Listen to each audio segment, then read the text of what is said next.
What up? What up? What up? We here. Got a couple, you know what I mean?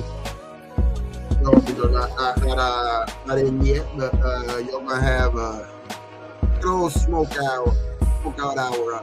Man, I'm gonna have to put up with meat today. You know what I mean?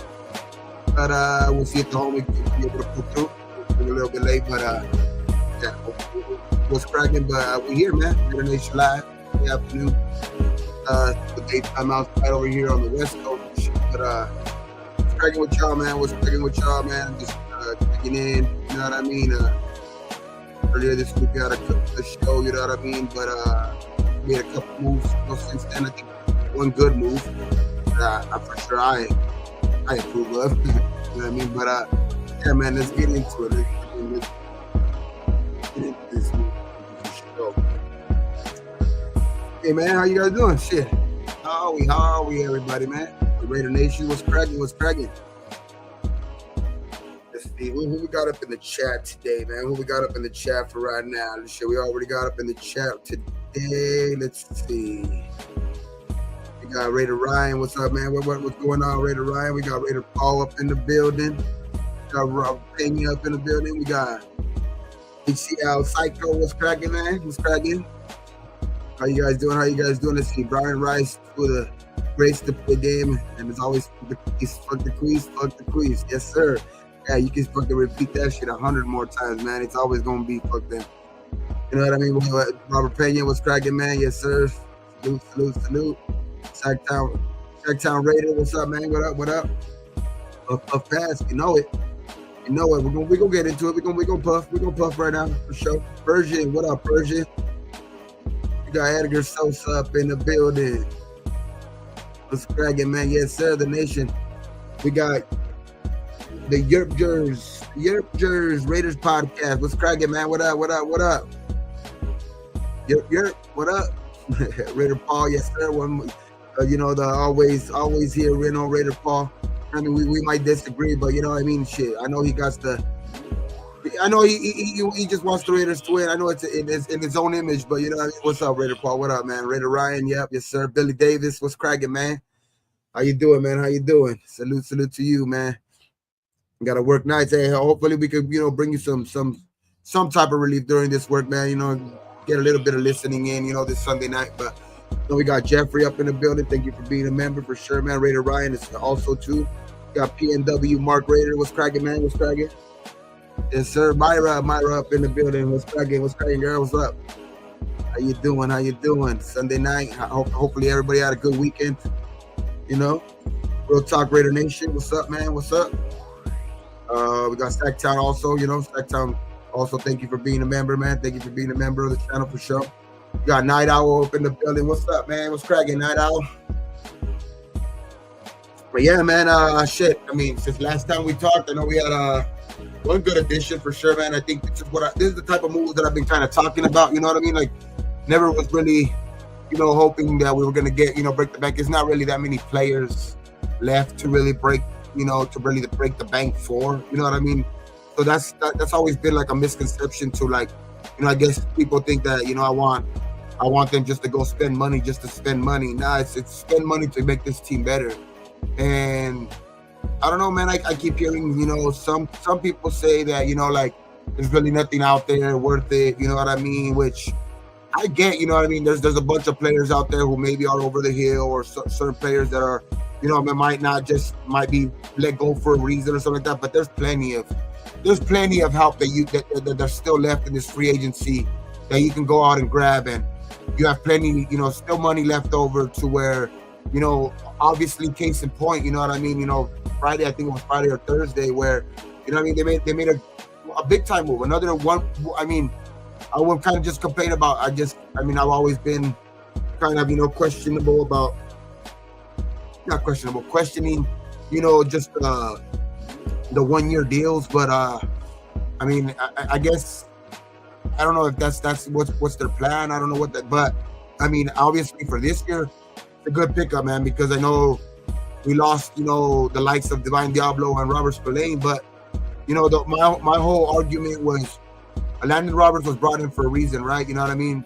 which, you know what I mean, he excelled at, you know, stopping the run. He had, you know, kind of, you know, certain amount of snaps, but he's still a very formidable player, you know what I mean, when you put him in especially when you put him in roles where he can excel at. And my whole gripe with him was never that he was a bad player. It's just that you're putting him in a bad position if you put him out there to try to be this, you know, number one linebacker, and you know what I mean, just try to, you know, like he's going to, you know, kind of cover up all you know, like, you know, deficiencies around the linebacking core, which that's not what I think he was brought in for, you know what I mean? Which I think I that's why I love the move that they made on Friday, which, you know, signing in, you know, a 1-year deal, Devin White, you know what I mean? Because obviously he's probably lost a step. He's probably not the same exact player that he was, but I mean, sometimes you just need a change of scenery, which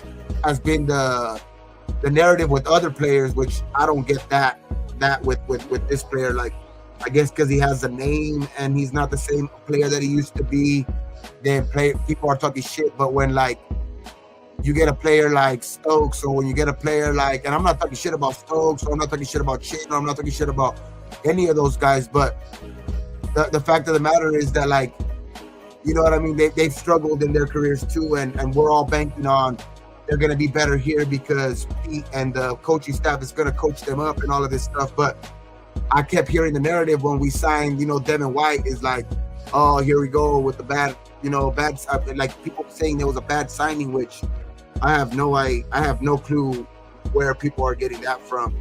You know what I mean? I love the pairing of these two guys. You know, Devin White's more of a speed guy who is more known for probably, you know, being out there, you know, hopefully he can get, you know, come back to form, and, you know, like, and be, you know, that guy that, you know, you can probably, that's been, you know what I mean, formidable in coverage, you know what I mean? So and this is what I like to see, where now you got some type of, you know, structure there at linebacker, you know what I mean? Like, you know, it's still, you can still use help there, but now I feel more comfortable in going into the draft and drafting in a guy where, you know, I just don't want, everybody was hoping that we were going to win this year, but, you know, it takes time for these rookies to win. I think we're putting too much on these guys' plates to where you want them to come in and shine. I know Bowers did that shit last year, bro, but, like, it's like not everybody, you know, develops at the same speed. You know, a lot of guys, you know, take a year or two, but it's getting them to where we want them to be. I think that's the end goal, and that's what we want them to get. But to hope that we're going to get all of these draft picks and they're all just going to hit and they're all just going to come in and make this team better right away, and that's why we're trying to win now. Like, I never got that narrative. I like this move, you know, on you know what I mean, on Thursday, or Thursday or Friday with Devin White, because that shows that at least that you're giving time for, like, even these other guys. You're giving these times for these other guys, like you know, like a Eichenberg, to get you know, get with this, you know, new other linebacking core, linebacking coach, and other coaches, you know what I mean, to develop them, you know, with Pete's kind of input, you know what I mean. Obviously they have the same defensive coordinator, so, you know, you got some continuity there, but now you got the added mix with Pete Carroll and stuff like that. Now I got more confidence in that Eichenberg could probably be better. Amari Gaynor could be a little bit better in their roles. You know what I mean? Like, we were expecting them to come in and be like, oh, just because we have Pete Carroll, they're going to ball this year. Like, they're not going to be the same player they were last year. All of a sudden, they're going to transform. Like, I never got that point. Like, we always needed guys that are going to allow these other guys to develop better, and to get guys that have already done something with this league, right? That's what we've been kind of bigging up, guys like Anthony Roberts, like Jeremy Chin, like, you know what I mean? Like, we've been bringing them up, but not. It's just I would like the same, you know what I mean? The same type of, you know, just, I don't know what the difference was with the signing of Devin White. I just don't understand the difference, but we'll leave it at that. I like the move. Because it's getting more depth. It's getting players to complement other guys, you know what I mean? Which, that's what I've been talking about. You know what I mean? I don't know why people have been kind of pinning that. I just want to spend money like stupid, you know what I mean? Where, so I don't understand that shit. But Edgar Sosa, man, they're shit. I mean, I know Gravy's was, had some stuff to do earlier today. I know he's going to try to make it right now. I know, I think Lowe had some other stuff, prior games to do some stuff today, but I mean, you'll be seeing him. Hopefully, we get to see Gravy in a little bit, but for sure, man, we should. You're stuck with me today. You're stuck with me for at least for right now. You know what I mean? Until at least Gravy shows up or whatever. You know what I mean? But they'll be here, man. Hopefully they'll be here. Either Gravy we'll see today, and hopefully, hopefully we see Lowe and Gravy. Down the line. Maybe during the week or something like that. So, yeah, man. But just today, it's not gonna be too long of a live. You know what I mean? But just, just wanted to come on here, man, because I hadn't talked. Hadn't really had a chance to kind of not break down, but just kind of give my little thoughts on just the signing of Devin White. I mean, I know that for a couple of years straight now, he the reason why I like this move too, man, because he was one of those players that kind of used us for, he was one of those players that remember like the type of shit that Gravy talks about, like they use us for leverage, you know what I mean? They're like the Dominican Sues, the Devin White up until this point, like now he's a Raider, but you know what I mean? People would, people say like, and it was true, man. People would kind of use us for leverage, you know what I mean? You've seen, players, use us to get a better, better contract in their situation, or like even people will say even that, Ben Johnson kind of used as leverage kind of like that way too, you know what I mean? To get a better deal get a better and bigger deal with, with Chicago and stuff like that. So it's like, I just like this because now you see one of those guys that's actually kind of been, you doing that, kind of using us or like that, or even bad mouthing us because we didn't pick him in the draft. I mean, actually sign with us. I mean, so that's a good sign. I like that sign, and I just like that. I think he's gonna be. I agree Night Owl for damn sure, man. I think he's gonna be a very sneaky, good signing, bro. Him and Landon Roberts. You know what I mean? This is why I didn't want to sound so critical of Landon Roberts when he was signed. You know what I mean? It's because it's not that he's a bad player, because I thought he was a great player with Miami. You know what I mean? And it's just that, and the Steelers kind of resorted him to kind of being more of a situational type of player, to where you hope that he could, get back to form where he was with Miami. But my whole thing with him was not the bad mouth thing. It was more to like, you've seen how he excelled with the Steelers when he was used in that role. You know what I mean? So that's why, like, you see now where you get, that's the whole thing I was thinking, like, you want to get him and you want to use him every down to where it's going to, you're kind of setting him up almost not for failure, because obviously he could be a guy that could excel. You know what I mean? He could probably, be that guy that, kind of get back to form, or just, get, hopefully the coaching here is different or whatever it is. You know what I mean? You never know about a player. He can just show up and be good or whatever. But my whole thing was just getting guys to complement these guys, to put them in the best situation to succeed.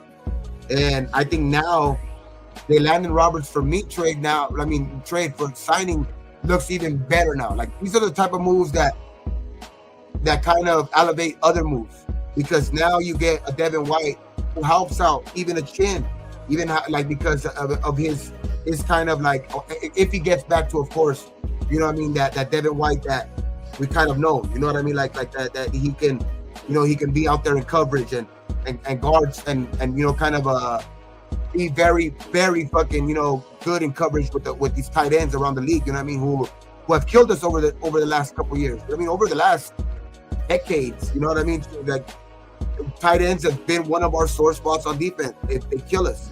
I mean, fucking, Travis Kelce, and been doing it for years, you know what I mean? Like, and it's just Devin White. You've seen what he did in the Super Bowl, you know what I mean, with Travis Kelce and stuff like that, you know what I mean, where he kind of had that, you know what I mean, a formidable game against Kelce, where, you know what I mean, some people will say that he shut him down or something like that. I mean, it's never about shutting down an actual player. It's just, winning reps that are going to count at the end. You know what I mean? At the end of a game, because they're going to make that much of a difference. You know what I mean? Because we've been getting carved up by tight ends left and right. And hold on 1 second, real quick, man. Let me get back to the chat real quick because I know some other people have come in real quick. Mike Guerrero was cracking, man. What up? What up? What up? Yes, sir. Game 2020. Gravy and Low who nah, man, we need him for sure. But yeah, man, it's me today. It's me today for sure. We got Ben Bad, yes, sir. We got Raiders fan. What's cracking? What's that? Let's see.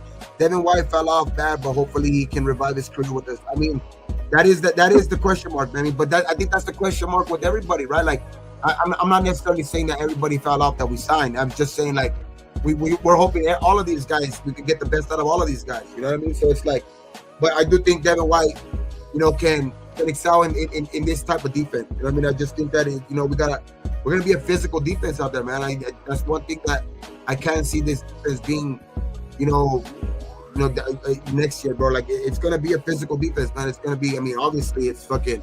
It is on the defensive side, but it's just. I think we're gonna be one of those. We might struggle in some categories and stuff like that, but it's going. We're going. Teams that play us Monday morning.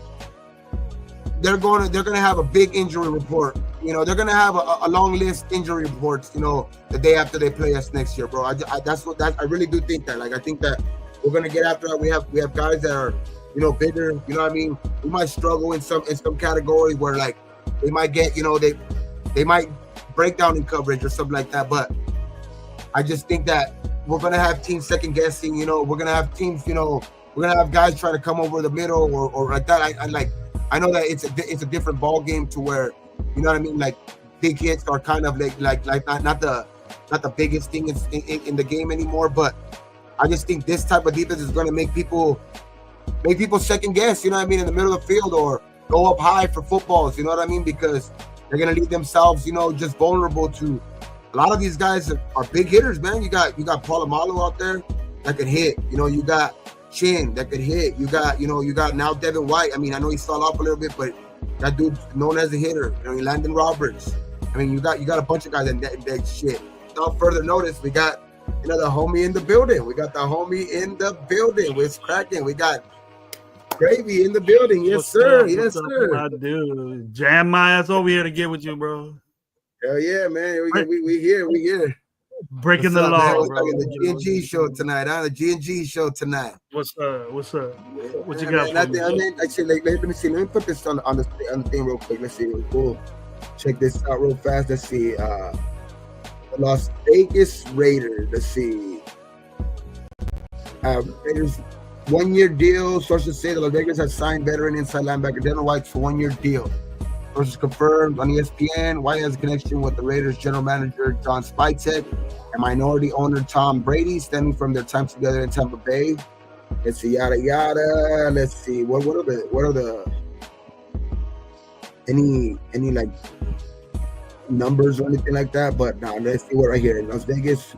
Why has a chance to compete for the starting job in a thin inside locker room? See, like, it's not like we're not the only ones saying it, bro. Like, there's people, even like writers here, like, you know, a thin inside locker room. Like, it's just like, that's what we've been talking about. You know what I mean? With Landon Roberts, Robert Spain, and Divine Diablo leaving in free agency. You know what I mean? The only guy we really have that's kind of proven in this league is Landon Roberts, and he was, you know, kind of resorted to more of a role last year. Like, you know what I mean? More of a run stopping linebacker, to where, I mean, hopefully he's not.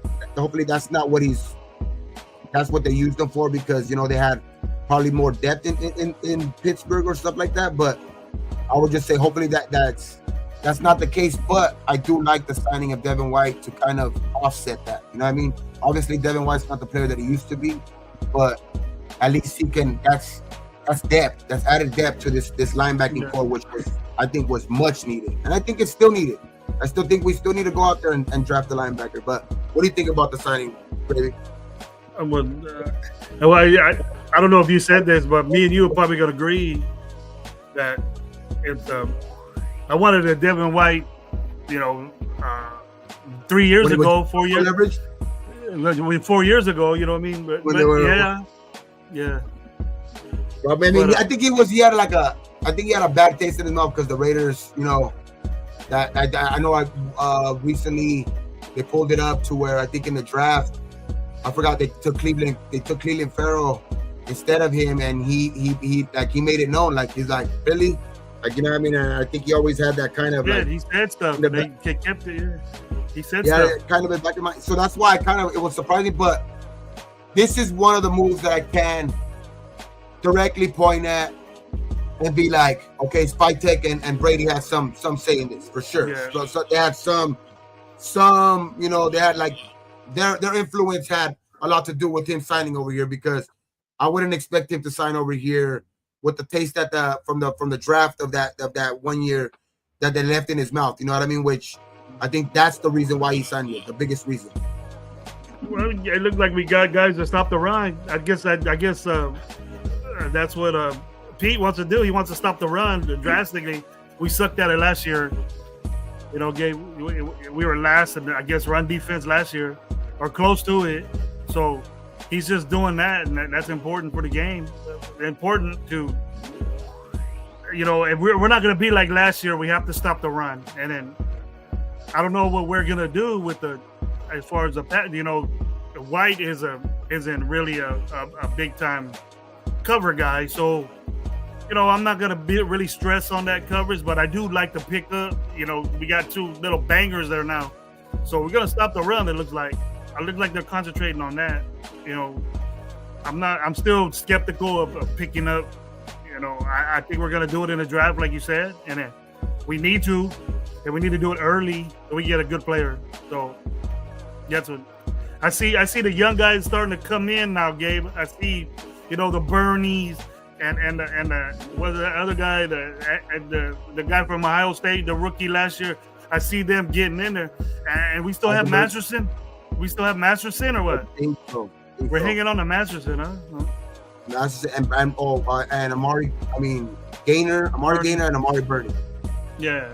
Both of them. Both Amari. We have to see. Maybe he likes them, and they're gonna give him a chance, you know. And then I do like the two guys that have played, you know, a significant amount of snaps. But we know White has a lot of, you know, he got the pedigree of playoffs and stuff like that. And I understand what they were saying, locker room and stuff. So they're they're getting that handled. But I just want the, you know, that I'm not really. It's kind of making me feel a little bit secure with that group now, Gabe. Not really secure, but secure. Like, all right, we could think about later in here now. So, okay, you know, but I think we need to have a bigger need than that. But I think we're gonna address that in the draft and all that stuff. But it's still a need. We still need to pick up a young good one. Yeah, and they're out there. Sure. So I do believe that for sure. Like, it's like I think that was their trying to do with Ellis. You know what I mean? Like, I think they were trying to do that, get a young guy in there. You know what I mean? That's that they could kind of get for like the next couple of years, especially. You know what I mean? But I mean, and you seen New England wasn't ready to let him go. You know what I mean? So like that just shows me that with that, and then adding Devin White, that shows me that it's important to them. Yeah. The linebacker is important to them. You know what I mean? Like they're trying to add to it. You know what I mean? So that just gets me.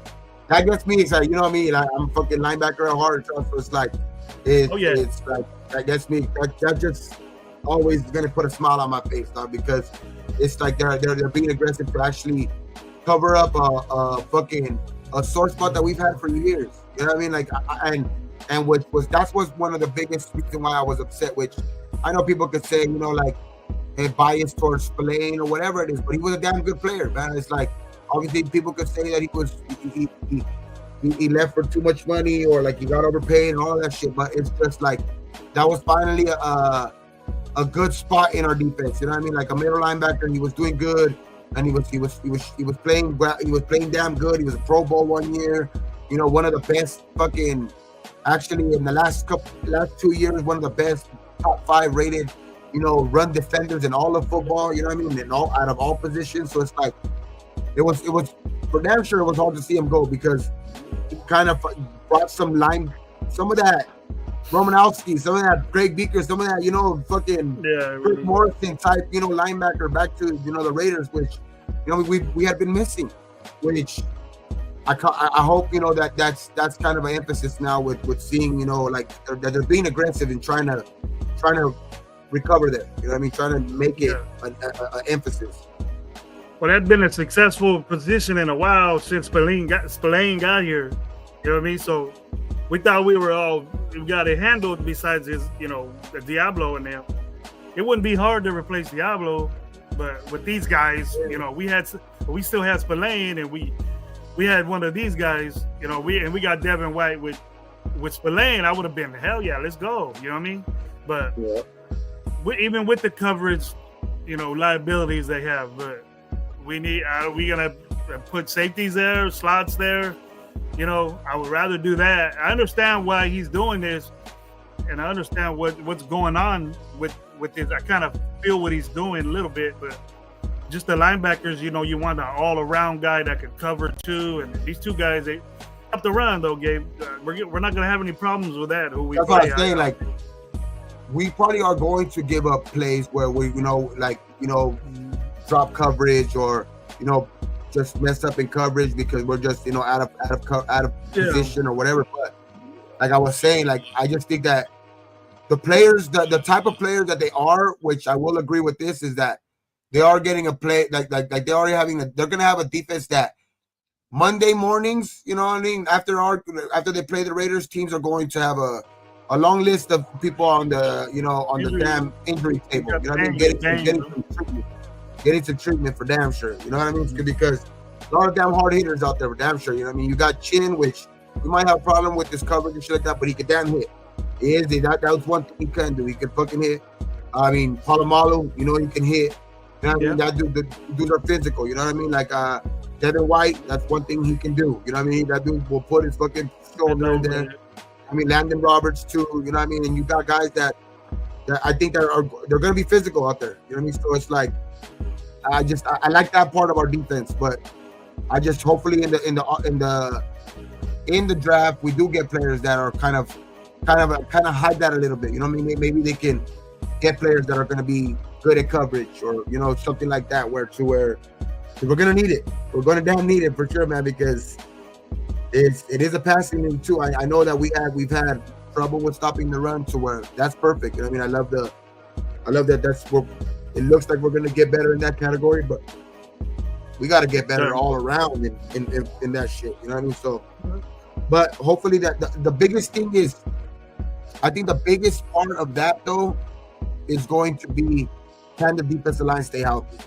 That's the biggest question. If the defensive line can stay healthy, then a lot of the coverage, things that they have are going to kind of be masked a little bit because they have less time to cover. You know what I mean? They'll have less time to cover out there and stuff like that, which that's always the plan. I mean, that's always the goal. You know what I mean? To have quarterbacks only out there, you know what I mean, 3 seconds at max, you know what I mean? And they have guys in their face. But that's, I think, is going to be our biggest hurdle. If we can stay healthy on the defensive line, then we can be a good defense. But it's like, we just haven't been that out for a lot of years. And that's why we keep talking about depth. Let's add some fucking depth to this team. I think we got the guys for that, Gabe. That's what all these guys are, and then if we can, I don't know if you're cool with all the positions of need, like that. Getting White was a need, and I understand that. But we gotta, like I said before, we gotta get somebody. We gotta get somebody in there that's young and can dominate. And I'm almost saying, I want to say that, hey, I don't give a shit if it's reach in or trade back and the guy's going to be there. If the guy's a badass linebacker, if he's the best linebacker and he's one of the top, 6 players, and what they're saying about this Campbell kid, if he's one of the top 7. Yeah, if he's one of those kids, we're one of those guys where he's like, I've heard GMs, they get him. That dude ran out. What did he run? Like a 4.38 or something like that? Man, fast, bro. You could cover. You covered in college. I'm pretty sure like all these linebackers could. They like. I don't even think Devin White. Jihad Campbell, right? Jihad Jihad Campbell, Campbell. yeah. And there's another linebacker that's just as good as him. That's rated Georgia? higher. Yeah. Yeah. I forget the names, bro. I'm tired of this shit, but Yeah, I mean, I know. We know the players. we gotta though. go. It's a big need. It's a big need, and we haven't done it in years. And we know that it's been unsuccessful. Unsuccessful. Besides Spillane in there, and then we were a bad defense with Spillane in there. He's a bad man. What's right? But you know, I give Spillane credit. I'm upset that he left.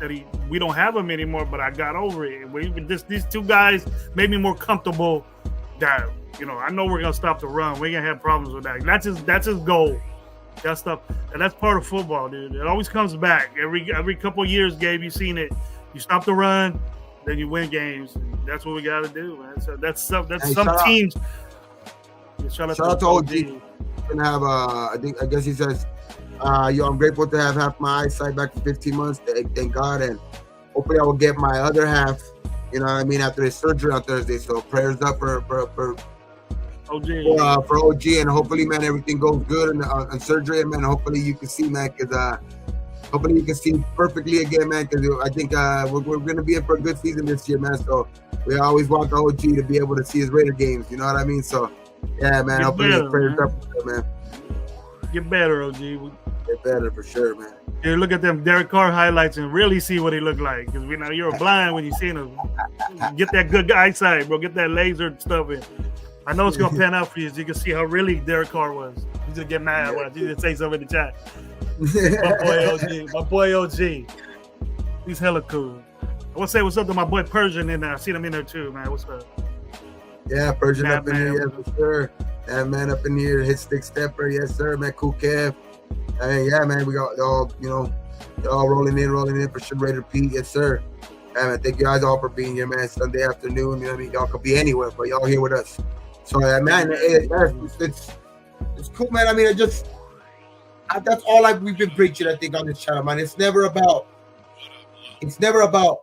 a finished product, because, like people have been saying, you know, we've been like you. I think you've kind of seen it with us on this channel. We will change our mind. We will change our mind if things happen. If we sign guys, if you know we feel like, you know, there's guys that, you know, be optimistic about. Like that's what the show's all about. You know what I mean? Like we went back and forth with different guys and been wrong on different things, been right on other things. You know what I mean? But it's like it's never a finished product. So like me saying last week or 2 weeks ago that, you know, at that point, you know what I mean, and I kept emphasizing, you know what I mean, thoroughly constructed, we weren't that much better, you know what I mean, or better at all, you know what I mean. But like, it's never a finished product. We still have a whole, you know, rest of the offseason. We still have a draft. So it's like, it's not like my mind can't change next week if we sign 2 more players this week. You know what I mean? We signed a running back, or we signed a wide receiver. So it's like, it's never that, Gabe thinks we're gonna suck this year. Like, that's not like he just, no matter what we do, like no matter what we do, he just thinks that we're gonna suck this year. Like he just doesn't like whatever. Like, nah, it's never that. People thought that maybe because we lost the players that we lost, that automatically I would think we're gonna suck. Nah, it's not that. It's more of seeing the moves and seeing more moves being made and seeing the team getting better incrementally. Like that's what I'm looking for, and it's getting better. It's getting better little by little. I know Lecky Fotu or whatever like that we also signed last week he only played 2 games last year, but that's another depth piece to where you don't want him to have him over here to make a start either, because that's why we resigned, you know what I mean, we resigned fucking Adam Butler, and that's why we have, you know what I mean, Christian Wilkinson, you know what I mean, we signed that guy for depth, which and he's a nose tackle, you know, you get him in there on goal line, the dude's 350 pounds. I like the depth. I like the depth. That's for a depth piece. You know what I mean? And those are moves. Those are another move. You know what I mean? Move after those are other 2 moves that weren't accounted for 2 weeks ago when I was saying those things. Obviously, it's not to the point where it's not a finished product yet. It's still not finished, but it's getting better. You know what I mean? Yeah. It's getting better week by week. It's getting better. It's like so don't ever think that it's like my mind can't change that. we're all automatically gonna be losers this year. No, we can make a lot of moves that could change my mind on that. You know what it is, Gabe. What it was that we were speaking on the things that were happening then, and people I guess didn't know how to do that, or because the people that were saying that on shows, it was like, I don't know who they were. I never seen their name watching our show. You know what I mean? But yeah, it was. I don't blame them for saying, "Hey, these dudes are." We were talking about what we were doing and comparing it to what we lost now, and then no one was ever telling us wait and see. You know, we knew to wait and see. Yeah, we've been doing this a long time, bro. We know how seasons go, and we know who's gonna come and go. But we seen these guys that we could have got. And then I started looking at the cheaper guys, Gabe. After a while, I wasn't looking at the big money guys. There was still some good linebackers and running backs, and they were falling off. They were falling off, and we weren't hearing that they were going. Information doesn't transfer like that. But what Gabe was saying, now we were talking shit on the linebackers because we didn't have anybody. We just had this one guy that played 500 snaps in 1 year that just hit the shit out of you and stop the run. But our problem wasn't that. Me and Gabe were talking about that. But we got another one now. Now that we have two linebackers, and one of them is successful, a Pro Bowl guy that won a Super Bowl. That you see the relation with Tom Brady, and it kind of makes me feel better that we got another one. And we got bodies out there, plus the young guys we had. If we would have got a rookie, I would have been, oh man, this guy's the green dot now, and he's going to take over, because obviously the guy is going to be better than what we picked up in free agency. There's guys out there that are going to instant start because they're top 10 players, and then you have to start. Need a guy out. Yeah, you need a guy out there. That's what we were saying. Me and you weren't happy. Yeah, me and you weren't happy what we were getting to replace what we lost.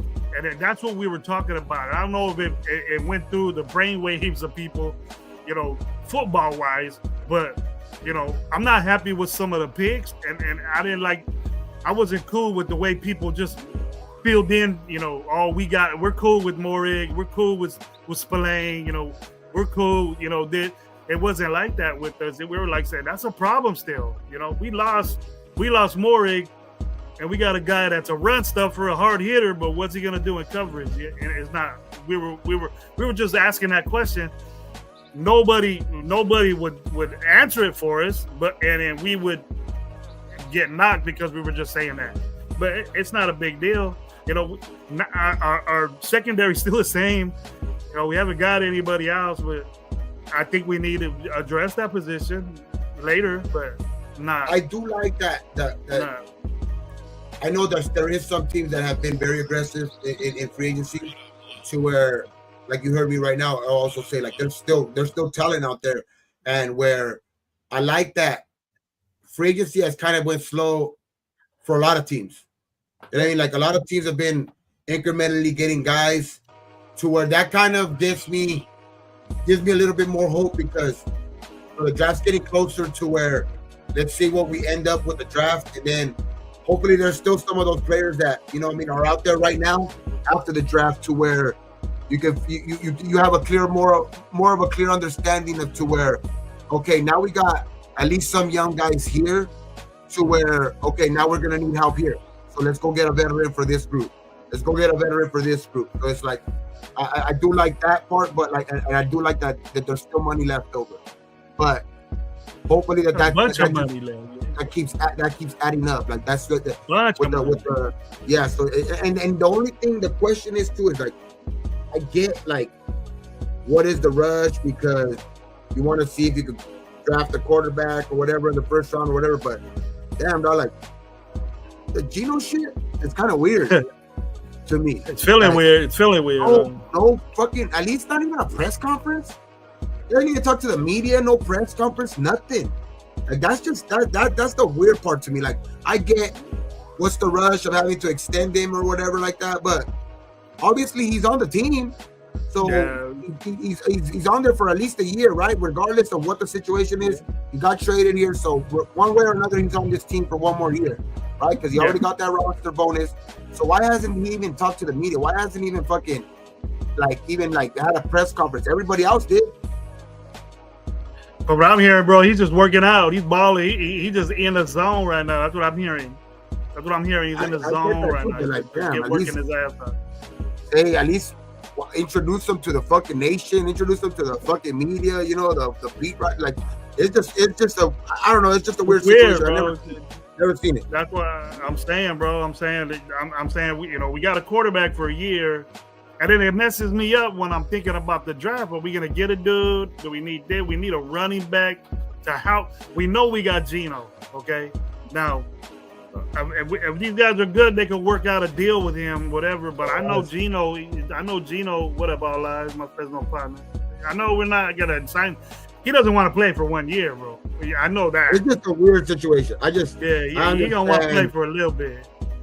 I can understand, waiting on the extension and all of that shit. If you sign a quarterback, and that's a smart thing to do, and all of that shit. But it's just the only weird part is to me is like not even an introduction to the nation. Nothing like that's just weird. He was the only one that wasn't there, huh?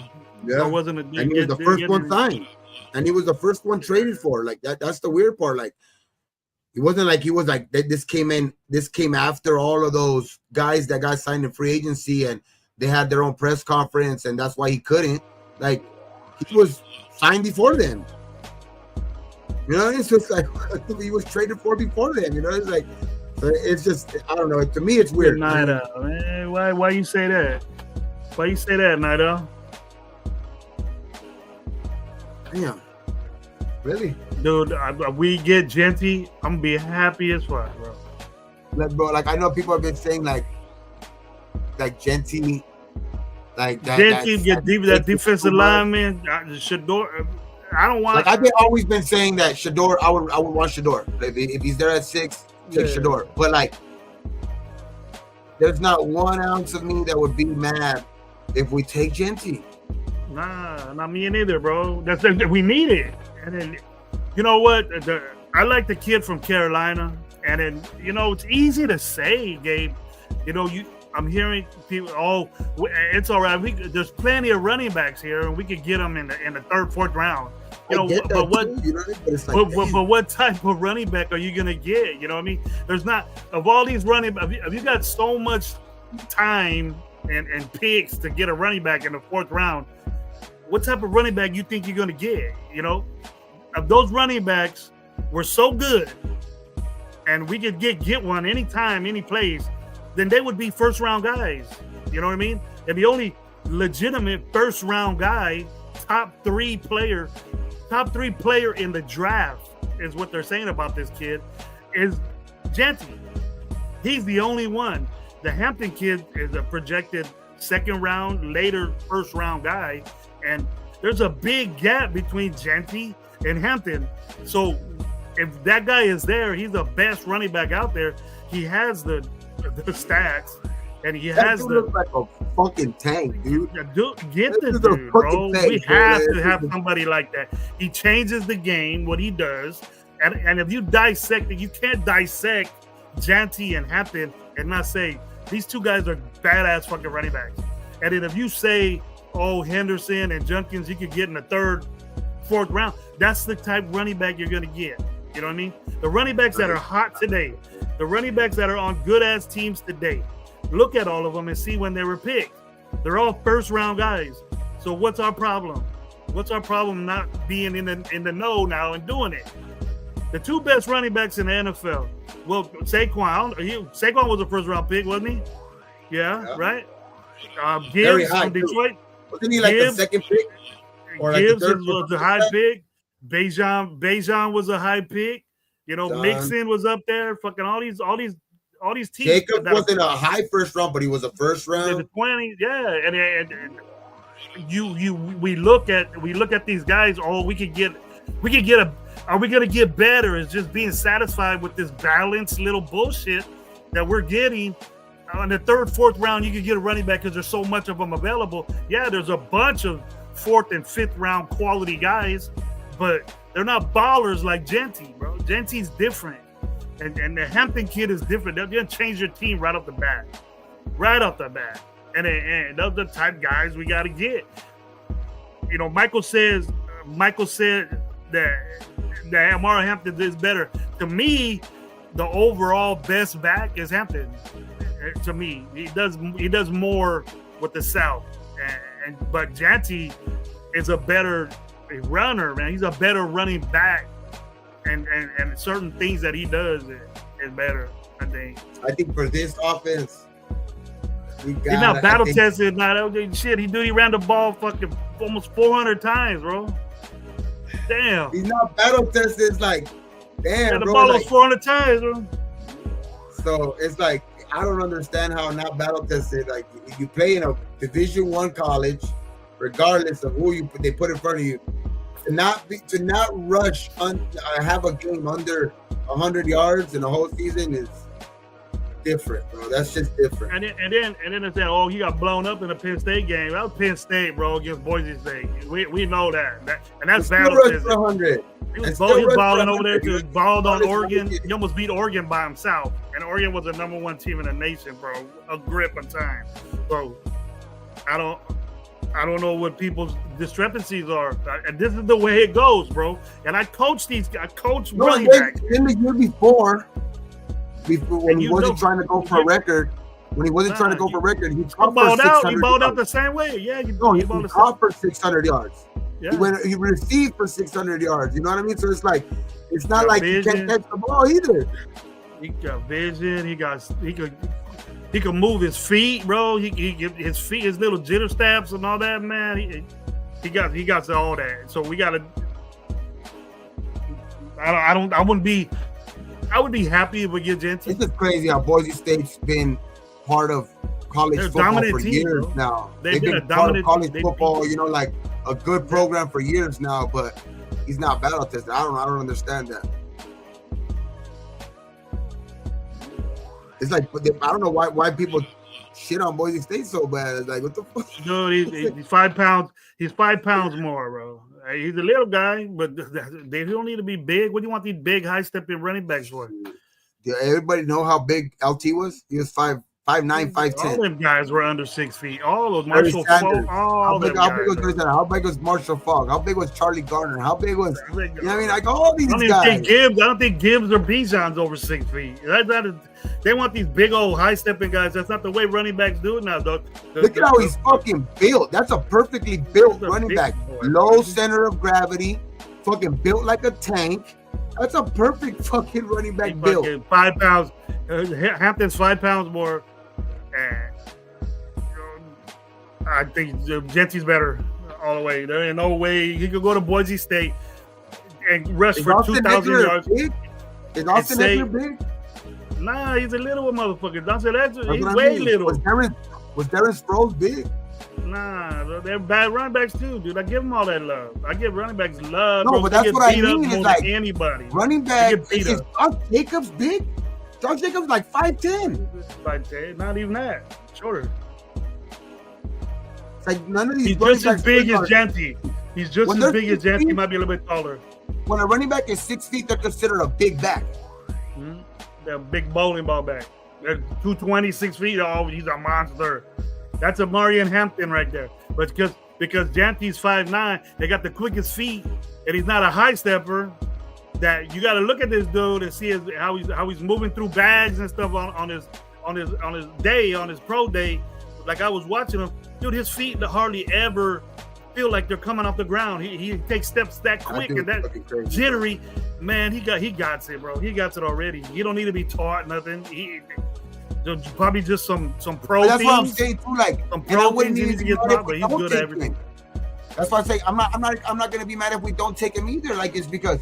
But to say like that we're gonna suck or that we're going to that's gonna be one of like another typical Raiders move, like hell no, that's not no typical Raiders. That's more along the lines of a move that we kind of made last year, to where we took the best player available, we took him at tight end, we took a Bowers, to where people were kind of like, man, Bowers. There was half of the fucking nation that was at the beginning that was saying like, why did we take a fucking tight end when we took a tight end last year in the second round? People so it's like that. So, but look at how he turned out. The best player available at his position, a dominant player at tight end, and look at what he did. So it's like, that's why I'm saying, like, if we get Genty at 6, I'm not gonna be mad. Dog. He's the best player at his position, and the third best player in the draft, bro. And the player that we need, and the position that we need. You know what I mean? That's why I'm not gonna be mad if we take him. Like, obviously, I mean, I would like to maybe go different routes too. Like, I'm not disagreeing with people there too. Like, it's like I wouldn't mind going a different route, and like I obviously would probably prefer going a different route. But if they take Genty at 6, bro, that's the fucking upgrade at the position. Who would be upset? Like, who would be upset? Who would be upset if we got Genty at 6? A lot of people are saying that's gonna be a fucking that's gonna be one of the worst moves that you could do, and all of this stuff. Like, I don't understand. And they're gonna wait till the 4th round, 3rd round to get a running back that ain't what the fuck, and then they're gonna wonder why we keep doing this shit. And then you just got Zeus again back there. That's what you have. I just wouldn't be mad. That's all I'm saying. I wouldn't be mad because obviously it's a deep class at running back, which I do. That's why I'd rather go a different route, because I do think you could get still a good running back in the later rounds.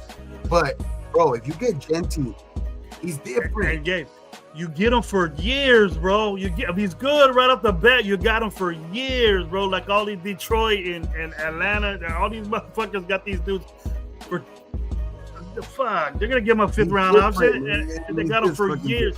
And if he's no good, you'll be stuck with a sorry ass quarterback like Zeus or whatever his name is, and then we're gonna be rolling with him because he's a 3rd, 4th round pick running back. Guy from here, the badass running back Zeus. Well, we got Zeus now. What he done? He's done nothing. If you're depending on 3rd and 4th round guys, at running back, then that's what you're gonna get, man. Because 1 out of 20, that's what you're gonna get. 1 out of 20 of those guys are gonna be successful. They're gonna be, but I'm talking bad, game-changing running backs. That's what I'm talking about, Gabe. We need a guy like that. We need a guy that can make it easy for a quarterback.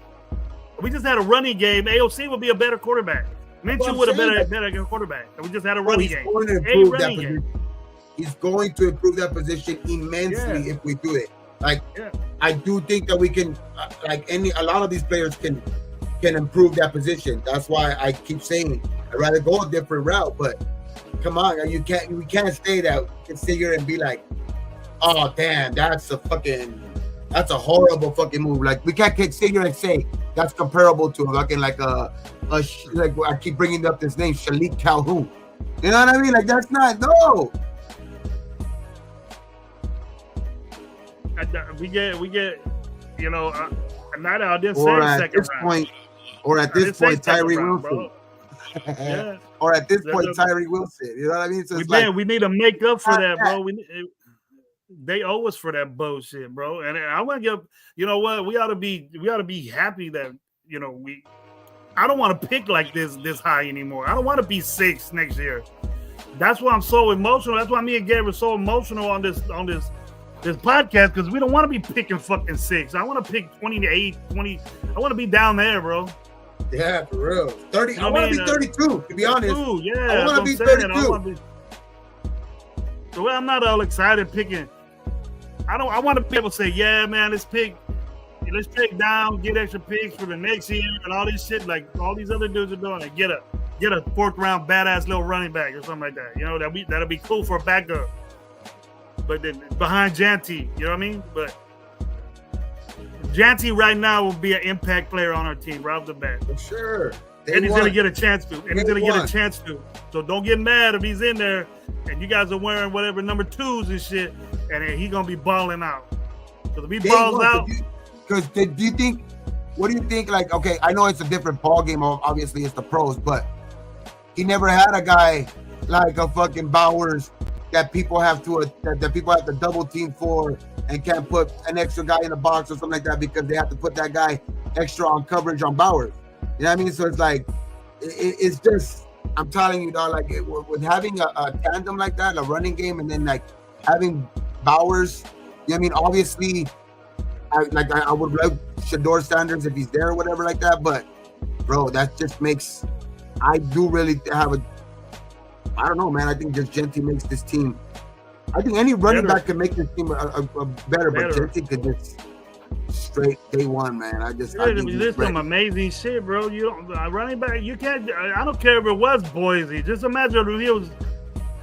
You know, if it was Alabama or something like that with a better defense. It ain't like they hit different. You know what I mean? Those guys from Alabama, they don't hit no different than a guy from Colorado. Maybe Colorado, the better players, but he beat a hit, and he had more yards after contact than anybody in the NFL.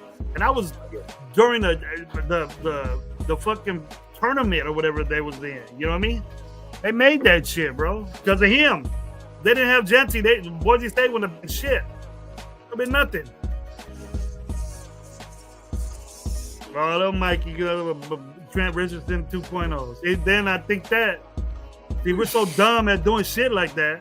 No way. But Trent Richardson didn't even get close to what Gentry did, bro. He didn't even get close. What's up, Milka Breezy?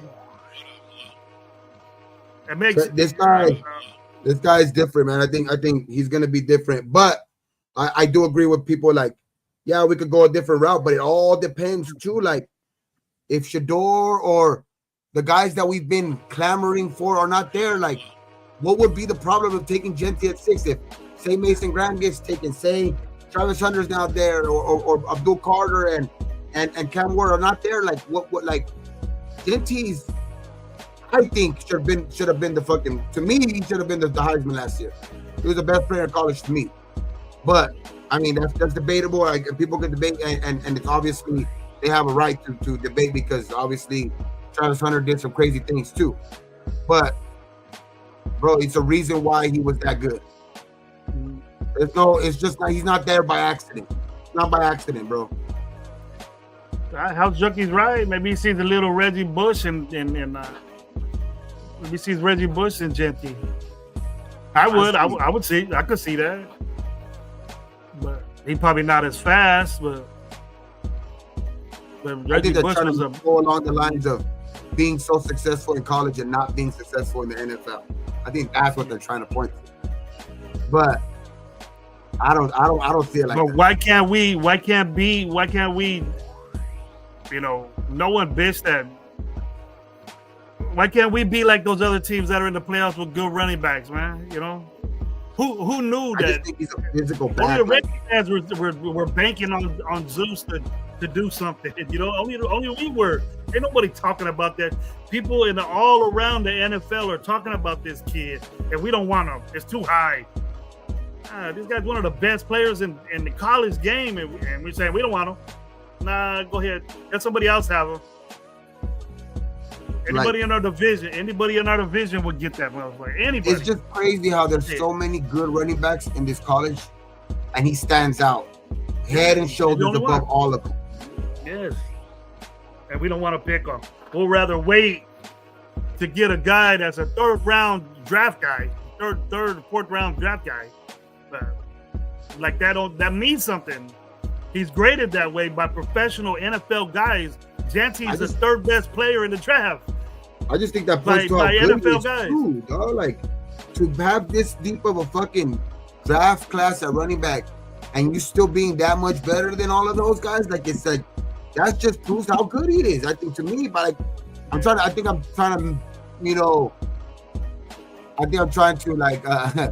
make myself kind of like go into like picking him at 6, like to like trying to like. But like I said, like it's still, I would rather go probably like to me, I think the two most important right now would probably be like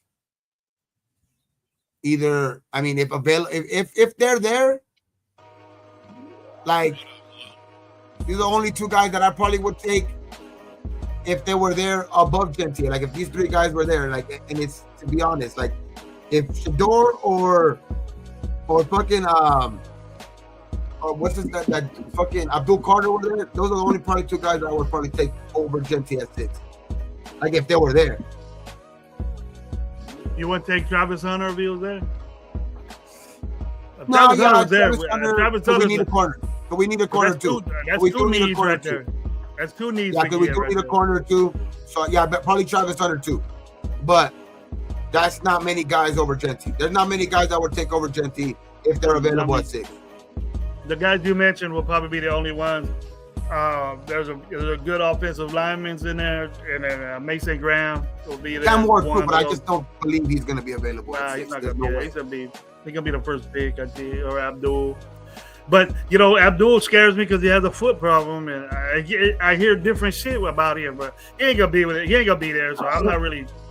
If he falls, that's the reason why, and I don't want the Raiders to pick him because people keep saying Mason Graham too, and I like Mason Graham. Don't get me wrong, I like Mason Graham too, but I just think always help at the line, bro. We can always use that. I know, of course. I know, and the Eagles have proved that, but I just think that's our deepest position right now. Me too. I think we could use help at other positions. That's the only reason why. It's not that I'm saying that Mason Graham is not worth it. I'm definitely not saying that. It's just more that I think that's our strongest position. And if you're gonna say about like position of need, quarterback, I mean, 1-year deal with Kuntz. That's why I say Abdul Carter too. And we need a corner. That's why I say we need a corner and a receiver. That's why I agree with you with Travis Hunter. But we definitely need a running back too. So that's why it's like those guys are right there at 6. I don't understand why people would be upset at 6 with Gentry. We need him. We need a running back. 1,030 touches in only 3 years. That's almost 300 a season. And he said mileage is a good big difference. But most of these other guys, but if you get the other guys, they took in like 200 for 4 years. He's about the same shit. You know what I mean? It's about the same shit. You know what I mean? So it's like I like that. I like 1,030 carries. I love that. That's a running back right there, man. I want my running back to have 1,000 carries, more than that. He gets the ball. He makes shit happen. Every time he touches that ball, something good happens. The dude averaged a first down, bro. He averaged a first down. The emphasis was running the ball. But last year, when he was out there being a dual running back, he had no problem catching the ball. None at all. 600 yards receiving in a 12-game season at running back, that's more than good. Nah, he didn't have that 130 in 12 games, man. He played 3 years.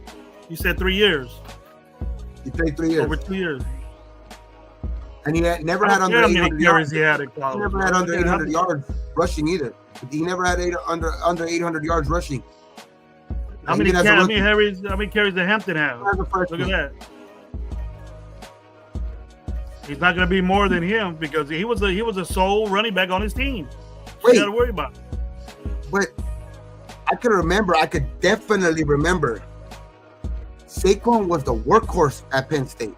Saquon would carry the ball 30 times. I think one time he carried it more. He carried it more. The information ain't right. He's just going this year. And look at him. By that year. And look at him now. Look at Saquon now. See, that's what people are doing, Gabe. They're finding ways to get the guy that they want. But what's better for the team right now is to get a running back. We need a running back. Like, how many of us bitching about the shit we got? The dude caught 80 balls in 3 years. It's like, why does he need to go catch a ball? Running back, That's another thing. Why does he need to go catch the ball, though, too? If I understand if you're not having success at running the ball, so you got to go catch the ball. But when you're running the ball for nearly 200 yards a game, why do you got to go out for a pass? Josh Jacob was a good catcher of the ball. What's the necessity of going out for a pass if you're running the ball for 200 yards a game? I'd rather rush for fucking 1,600 yards than catch for 1,000, bro, if I'm a running back. I'll take both, but that was the thing this year. His job is to run the football, though. If you got to look at the narrative of the year, though, too, like since the beginning of the year, like literally since the beginning of the year, it was Gentry he set out to try to break Barry Sanders' record. So the emphasis was going to be on running the ball, why you've seen so many very low like even attempts at trying to give him the ball, passing him the ball. It was literally give him the rock, and it's like Why would you? It's like one of those things, like you're saying. If it ain't broke, why fix it? The dude dropped. The dude fucking rushed for almost 200 yards a game. Why would you need to rush? Why would you need to pass the ball? He did not drop more balls than he caught, bro. Now you're just making up. Now you're just making up stuff. I don't know where that's coming from, but that's crazy because he literally caught for 600 yards the year before. You know what I mean? So, Nabman don't want Genty. So we figured that out already, Nabman. You don't have to do that anymore to make the dude look bad, but he's going to get picked top 5 or something like that. So, or if he falls to us and we pick him, I'm not going to say I told you so, but I told you so. And this guy, he dropped, what did he homeboy say? We got Sincere McCormick. I don't know who that was. Oh, right here, Night Out. Solid Mozart. Are you kidding me? We have Sincere McCormick that would do better than any rookie. You're telling me right now that Sincere McCormick is better than Janty? You're tripping, bro. Night Out. You're on some shit. Oh man, is this DSR? Serious, is this bro. DSR in hiding? Probably, bro. Is this DSR in hiding? Who agrees with that? His little measly 200 fucking yards he had 4 games or something, and you're all happy about that? I thought you were better than that, my boy. I was arguing with you right now because I thought you had a little point. I thought you had a little bit of point, so I was like, damn, we both have points, so we got to argue it. Bro. When you say that, we got Sincere McCormick. We've been waiting for that motherfucker for 3 years to do something, and he on 250 yards, that's it? When you say that, like that's when the argument has Okay. All right. Come on, man. Sincerely, I disagree. Yeah, bro. You can like him all you want. People saying he's too small, exact same size. I sincerely disagree. Every running back is small, bro. You don't want big. Henry's an exception, bro. You know what I mean? He's just a man. You get guys like that. I do get that. Like I'm not totally against what you're saying. I'm not totally against what you're saying. It's not that it's like I do agree to a certain point to where I do think we could go different routes. I keep saying that. I do think we could go different routes. Who is he satisfied with on our team though? Madman, who are you satisfied with our team that could do what we want, what we need to do? You know, are you just going, we're gonna just get a guy on Sincere McCormick and fill him in so he could get hurt again by game 3, or you want Zaire running for 1.9 yards a carry, or you want Abdullah, a little guy, that could go through the middle and bang through the RPO or something like that, or you want a legitimate running back that can run the football, pound it in the middle, and go outside and break tackles like this guy does. That's what he does. He's undersized. I do like fucking undersized. He got little man syndrome. I want my running back to have little man syndrome and knock the fuck out of you. That's what he does. Okay, I do like Omarion Hampton. I do like Trey Henderson. Shit, I do fucking even like both Scatterbo. I like those running backs, bro. I like those running backs. Wouldn't mind having them on this team if we go a different route. I wouldn't. It's just I'm not going to be upset if we take fucking Genty at 6. I don't know, but I wouldn't be. But always saying, Night Out and Madman. Don't be surprised if Duke gets picked at 6. I'm not saying that we're gonna do that, but it's a big time option because that's a guy we need. We can't settle just on filling in with bullshit anymore. We need to let's get the best running back. We need a running back so bad, and we do. We need a running back. Mostart's not the almighty, and I don't have no confidence in Sincere McCormick, Lobe, or these other motherfuckers. The only one that's cool with me is Abdullah. So, and we don't have Madison no more. We don't have that extra veteran that we can at least get 3 yards a carry. These guys average nothing to 1.9 yards a carry. That's what they got. It's Sincere went in there and got a little bang, but you can't. It's not gonna happen again, man. He's a little guy. He's a little guy too. So we're gonna get the best guy in the draft. I wonder if any of this is lighting a fire under Zeus's ass. I wonder if any of this, because everybody is saying that we definitely need a running back. That's one thing everybody could agree on, regardless if they don't want Genty or not. we all can agree that we need a fucking running back, right? That's one thing we can agree on. In the chat, right? We can all agree on we need a running back. Like, I wonder if this is lighting any fucking fire under Zamir's ass, bro, because the dude showed some 4 games, and in the NFL, that's why I keep turning back to, like, people want to turn back to the 8 games that Kuntz had, right? And 8 games, great 8 games, at 8 sacks, great 8 sacks. I don't fucking disagree with. He balled out in those 8 games, which in the NFL, any 8 games is going to be tough. You know what I mean? It's the NFL. Best players in the world, right? So it's like, that's why I keep going back to, like, I know it was half of that 4 games where Zamir balled the fuck out. You know what I mean? So it's like, where is that? Is there any of that left? You know what I mean? Can that be brought out at all? You know what I mean? Can that be brought out at all? That's the thing with him, dog, because I don't know, like last year he just, like, you see regression in guys, but damn, bro,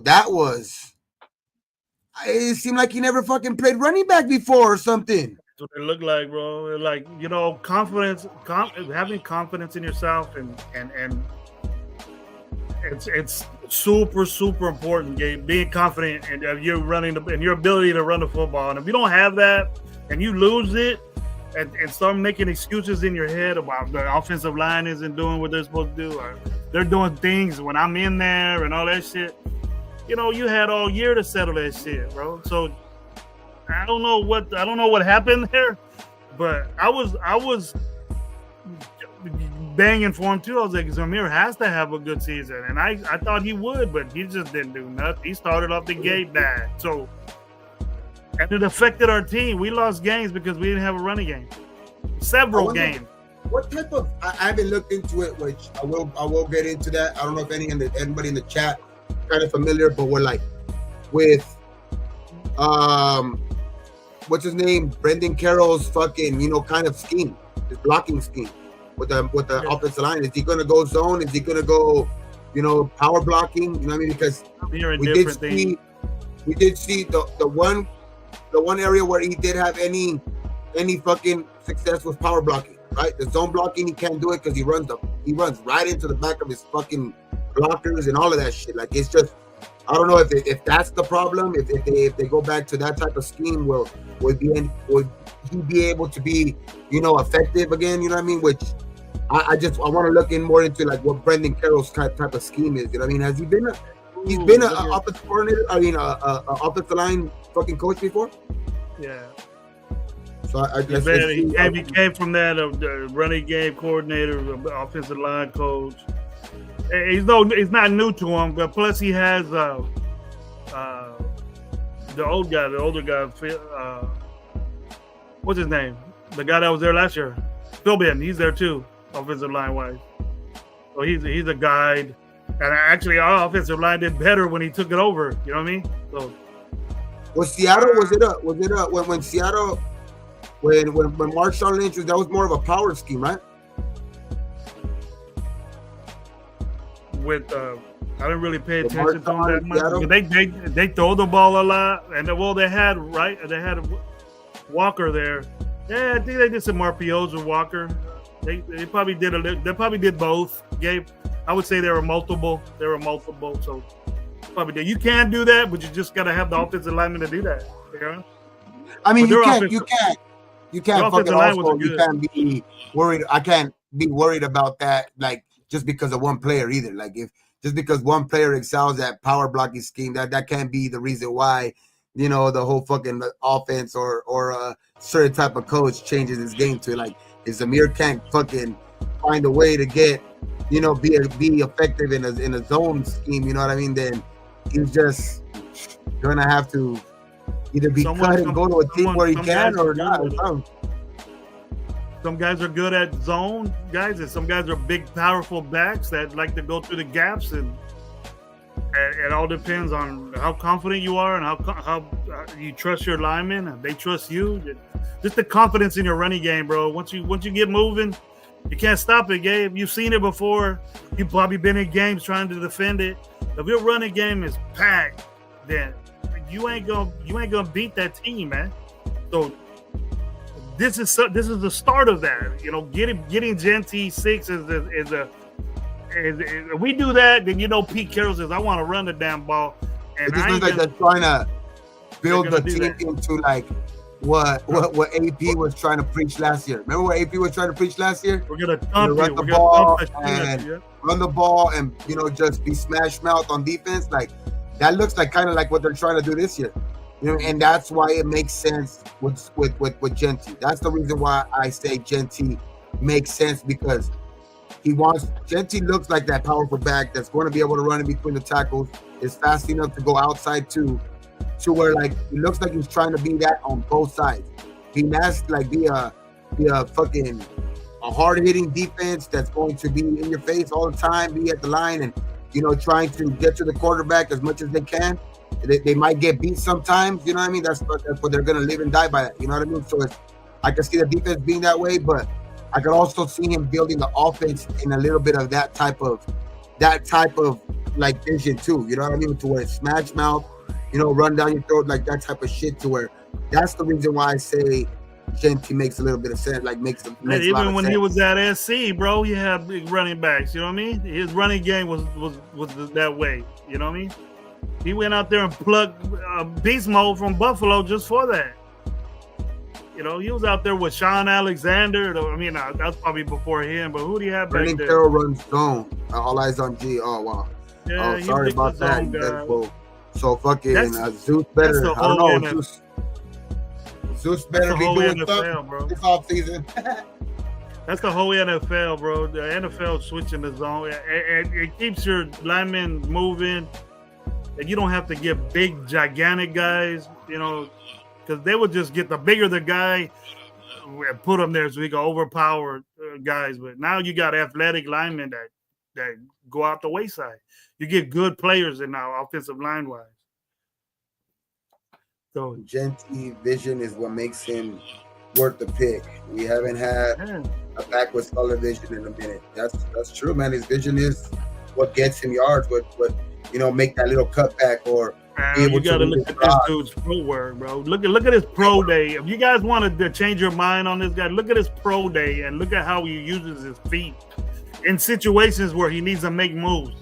I haven't seen it in a long time. I want to point that he didn't run a 40, like they didn't see him run past fucking defenders on the field. Like, what the fuck does he need to run a 40 for? Like he didn't run past defenders on the field. Like oh man, that just it gets me so mad where like people are like, oh, he didn't run a 40, he's not worth it. He didn't run a 40. Nope. Scatterbo didn't run a 40, and Scatterbo didn't run a 40 out of his pro day either. You want to see that 4.9, 4.8 come out? You might change your mind on that dude. It's just like I think to me, I get a 4.7 or something. When they run a 4.3, it's great to see. It's fun. Oh yeah, but sometimes these 4.3 dudes end up being bust too. Being bust just as bad as a 4.6 guy. You know what I mean? Sometimes these 4.6 guys like a fucking, well, people have that knock on Jacobs. He can't break the big one. He doesn't have breakaway speed. All of this shit, right? Which he's still one of the best backs in the league. Scatterbo ran a 4.6. That's slow for a running back, bro. I mean, it's just like I just to me, I always put more emphasis on game tape. That's all I'm saying. I just put more emphasis on game tape. Look at Apocalypse. Exactly my point. Jerry Rass ran a 4.6. Did he look like he ran a 4.6 on the field? Hell no. But them combines is just way. Dude looks slow on TV. So ain't no. But not Genty. You got to look at his stats after contact rushes. After contact. And that'll tell you the type of guy we need. That's Josh Jacob-ish right there. I want to get a guy that mimicked him. So that they right there. I mean, hey, I don't know. Didn't Josh Jacobs run like a 4.56 or something like that in his 42? So it's like he wasn't that fast either. So it's like that's why I say like, and he didn't even have that much game tape. But it's just like He wasn't even starting for Alabama, Yeah, bro. but people knew that he was going to be that good because he had the size, he had the cutting ability, he had that. Like you seen him that the glimpses on tape that he does that you see that okay, yeah, he's going to be effective. And there's a reason why almost every single expert has Genty going in the top 10, bro. There's a reason for that. It's like we can't sit here and act like we're smarter than these dudes and be like, oh, he's gonna be, like obviously there's been bust in the top 10 every year, but there's a reason why Genty's the top running back in this thing. Like a lot of running backs that go in the top 10, which I think the last dude that's probably been in the top 10 that hasn't really lived up to it is probably Bijan right now. Bijan's the And best he's still one. good. And he's still he's been like the dude that hasn't, I think, lived up to it because he was the second. You He was like a second fourth, pick, right? Or something like that. Which he was high. I think that was that. But you get other guys, bro. Like you have guys like just historically in the top round. You know what I mean? You got guys like fucking Adrian Peterson picked high. Look at his fucking career. You know what I mean? Look at you guys. It's like when guys are projected this high, it's for a reason. At running back, like it's just for a reason. That's like obviously it's right now. I think the running back position has been kind of downplayed to a lot, but I just think last year was kind of an example of like it really can't be downplayed that much. Okay. Look at how important Saquon was. We've been ignoring it for a while, Gabe, and we think that free agents and guys that we hold on to is going to cover for it. You know, it's a Band-Aid, but we need to get a strong lad up in there that's going to be get excited about. And if we can't get excited with this guy, then you got a problem. You got a problem. You know, people want a wide receiver. What the fuck is he gonna do for us as a rookie playing wide receiver? The number one guy.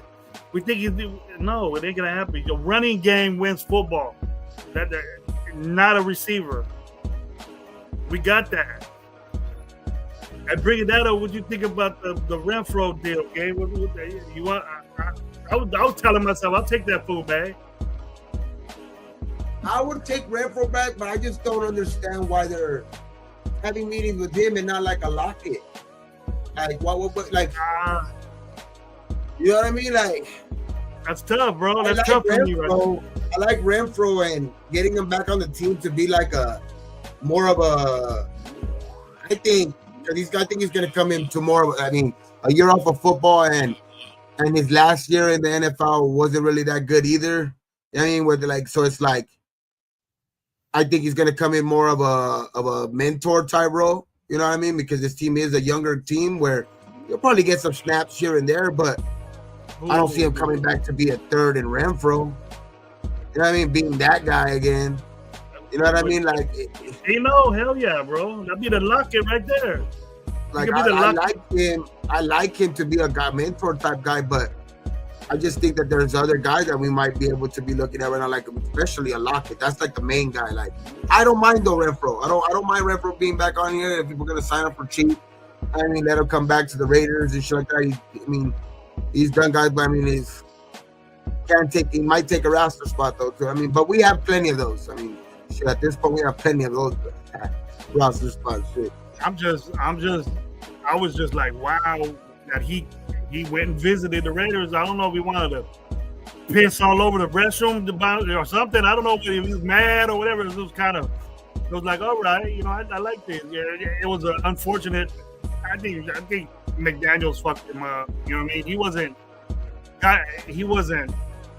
Wes Welker type dude or anything like that. He wasn't like that. So, it wasn't for him there. And then coming back, he was out of football, but he has concussion problems. He emphasizes his routes, but he's a damn good route runner. So we need that. Yeah. No, and he could be a good mentor because we do have some young guys on there. You know what I mean? We do have some young guys on here. All right, I wrote down for sure, man. I will oblige. I will oblige. Like a SoCal Sal with the heat on the back. Bijan has done good first 2 years. Yeah, No, he has. I just think for like number 2, like when you got guys that I've historically at number 2, like, you know, when you get guys, well, now let me refrain from that because we did pick like Michael said earlier, we did pick Trey Richardson and he was picked number 3. So, but like, you know, but I would exclude him from there. But like other guys mostly picked in the top 10, like even like Gravy said earlier, fucking Gibbs, man. That's one dude, like, he just keeps ascending. He just looks like he's been, I think people kind of were like scratching their head when the Lions picked him in the first round. You know what I mean? But you see that pick now, and you see how he's fucking, dude is fucking just, I don't know what he ran in this 40, but that dude just looks faster than people on the field. Gibbs just looks faster than people on the field. Dog. I don't know what it is, but I don't know what he ran in this 40, but people can't catch him. And that dude's a fucking crazy. He's one of the most, I think, one of the more underrated backs in the league. Gibbs? Yeah. Gibbs a man, bro. Gibbs a man. Yo, I think he don't get talked about a lot. Like he don't get talked about like the fucking, and you know those are guys that, but that dude's fucking good, and I think he's, you know, now with him more being the man because the departure of what's his name, Montgomery. I think because he left, right? He went to Chicago. Did Montgomery went to Chicago? Did he go with? There. Did he still there? Okay, no, well.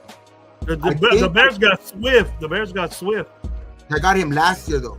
I'm pretty sure. I'm if I'm not mistaken, I think Montgomery went back to Chicago. Oh, okay. I don't know. So that gives more like, but like that's what I'm saying. And even be off that topic, like it's not even about that. It's more about I just don't see where I think a lot of people have put a lot of disrespect on running backs. You know what I mean, for prior years, but I think last year was a clear example of like the running back is very, very much still needed, bro. You know what I mean? And like very, very much still needed. And when you can get a guy that could change a game, which you've seen in Saquon Barkley, shit, you've seen how far they can go. It's not only that, what Saquon Barkley didn't have a good Super Bowl. He didn't have a good Super Bowl, but just the notion of the Kansas City defense. He had Spagnuolo tripping. Is this dude going to get the ball and bust one? He had to know that. He had to. His whole defense, he probably was driving him crazy. How are we going to stop this guy? I mean, he did, but I bet you Philly was like, hey, you have to be a little decoy this game. You know, we're going to do a lot of play action with you. Just our play action alone with Genty in there is going to be a balling, man. Yeah, just with this dude in there, there's going to be this guy or the Hampton kid is going to be balling. He's going to be balling. See right here, Gabe. Yeah, I know. I just read it now. But I don't see a problem with going first round and shit. And like they said, if none of those guys are available and we could trade back and still get Genty and trade back and acquire picks, shit, that's even better. But I wouldn't even be mad at 6. I wouldn't be mad either. You know, just got that offensive lineman. If we don't get Genty, the exception is the offensive lineman from LSU. Yeah. The Membo kid. There's the other big high guy. I forgot his name. Marcus Webb, you ain't lying. You ain't lying, DeMarcus. I mean, that combo would be fucking nice. I mean, imagine how open Bowers would be, and Myers with the play action. Look at this kid, bro. He does it you just look at his pro day tape, and then you'll see what. I could just see Geno giving him the ball, and this guy just scattering around them bags like that, and then everybody's going for him because they're worried about him. And then Bowers gonna be wide open in the seam or wide open on the out. Boom, boom, easy, money. That's what we need. We didn't have that last year, and Bowers still balled out. Just imagine if we had that. guys got to play zone on him. He's gonna kill people. Yeah. Yeah, the corner from Denver ain't gonna be able to beat locked on powers like that because he's gonna be worried about hitting Genty over there on a boundary on his side. You gotta see it like that, but it'll work out, you know. These running backs that get picked number one, we're talking about Trent Williams. How long ago was that? Different type of running back, bro. Different type of running back. Trent Williams was a big old bowling ball type cat. Bad season. He was bad in college. But he didn't do this type shit. He wasn't doing this type shit. That's crazy, man. What's up, man? Where to go? Thank you very much, sir. To me, like I am a 6-year-old. Why we even care about running back at 6? There's studs in the third of the year. Yeah, Genty, trenches. I agree with you that the trenches need to get better. I agree with you. Yeah. No, you are. Okay, we need stud. There's studs in the third. Other year, let's see. Yeah, Genty, trenches. Other year or another year, yeah, Genty, but not this year. Okay. Why we even care about running back at 6? I'm not. That's what I'm saying. It's not that I care about a running back at 6. It's that I wouldn't be mad at a running back at 6. It's that I would not be upset. I don't understand where would the outrage be if we take Genty at 6. That's all I'm saying. I don't understand what outrage. Who you want at 6? Who you want at 6?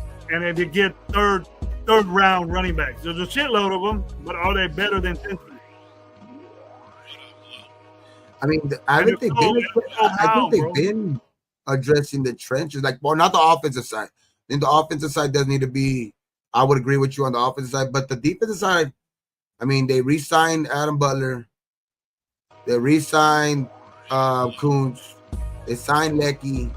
You know what I mean? They fucking secured Max for the long run. Last year they just secured Wilkinson. You know what I mean? Like, I would say, like, if anything, the trenches is what they've been working on. I would kind of say that we kind of need a lot more help at other positions. O-line and running back for damn sure. And O-line and running back is definitely need help. And everybody's gonna get pissed when we get offensive linemen. So I just think that offensive lineman, though, I think the offensive line will be better this year too, though. Very important too. I would get mad over that. You got 2 guys that are 1 year older too, that know the NFL a little bit better. I think they're probably big. Like, people obviously believed in Glaze last year that he was a good pick. You know what I mean? In the 3rd round, I think Bowers was probably our best lineman. I think he's going to get better. I think he's going to probably be one of the better centers in the league. You know what I mean? It's just, offensive line we signed. I know that we still need help I think at the guard position, but I don't know, man. I just think we need help. I think there's other glaring holes bigger than any of those. I just think there's way bigger holes than that, like running back, especially. You know what I mean? And running back, and mostly I think running back and future quarterback, because I still think Gino, to me, is a little bit on the older side, you know, a little bit on the back end, to where I think that's still important. But there's nothing more important right now to me than, at position-wise, what we, I think, need the most help at is probably running back. Yeah. We have nobody proven back there. Nobody. I think Membo, not running back though, Money Chain, that's hard to say, bro, because I think there's offensive linemen that we need that'll be better. I said that's enticing if we get one of those guys. You know, you said an offensive line player, but I think of Mason Graham is there. Last year. We took 2 offensive linemen last year. You know what I mean? It's not like we haven't been addressed the offensive line. They panned out. You know they panned out. And I do think we can still, it's not like we can't draft offensive linemen in the 3rd, 4th round, like we did last year with Glaze. You know what I mean? We got to think too, bro. We got to think too. We got Kappa, then we got Meredith. We re-signed too. Then that's that's depth that we have on the offensive line for the guys out there. We probably probably get a couple more dudes. You know, I know we're hanging on that big old. Always important. Trenches is always important. I'm never going to argue with that. Trenches is always important, but I just think that there's glaring holes, other holes on this team. Don't be surprised if we get an offensive lineman in the first number 6. Or everybody's up the notion now that look at Freight Train. Y'all have no confidence. Not right now, bro. Not right now, bro. I mean, if you're so quick, Freight Train, to think the high quality of this Sincere McCormick, then you haven't seen Genty. You haven't seen Genty or all these other guys. No, but it's different. Kelvin Banks, he's a good one. I like that guy. He's not a 6 house junkie, but if we need a guy like that, then we're gonna get a guy like that. I'm not gonna be pissed if we get a guy that we need and he's hella good. He's the best at his position in college. He's gonna make an impact right away. He has to. We got to get a guy that has to. Again, because I also think that we could still like we've kind of been on the thing where we've been saying be patient. We can still get help after the draft, to where I think that's where we can really use that extra money and getting veterans to help this offensive line. You know what I mean? Like getting some veteran offensive linemen maybe in here that can help the depth, and you know what I mean, especially at guard, to where I think that it's more needed.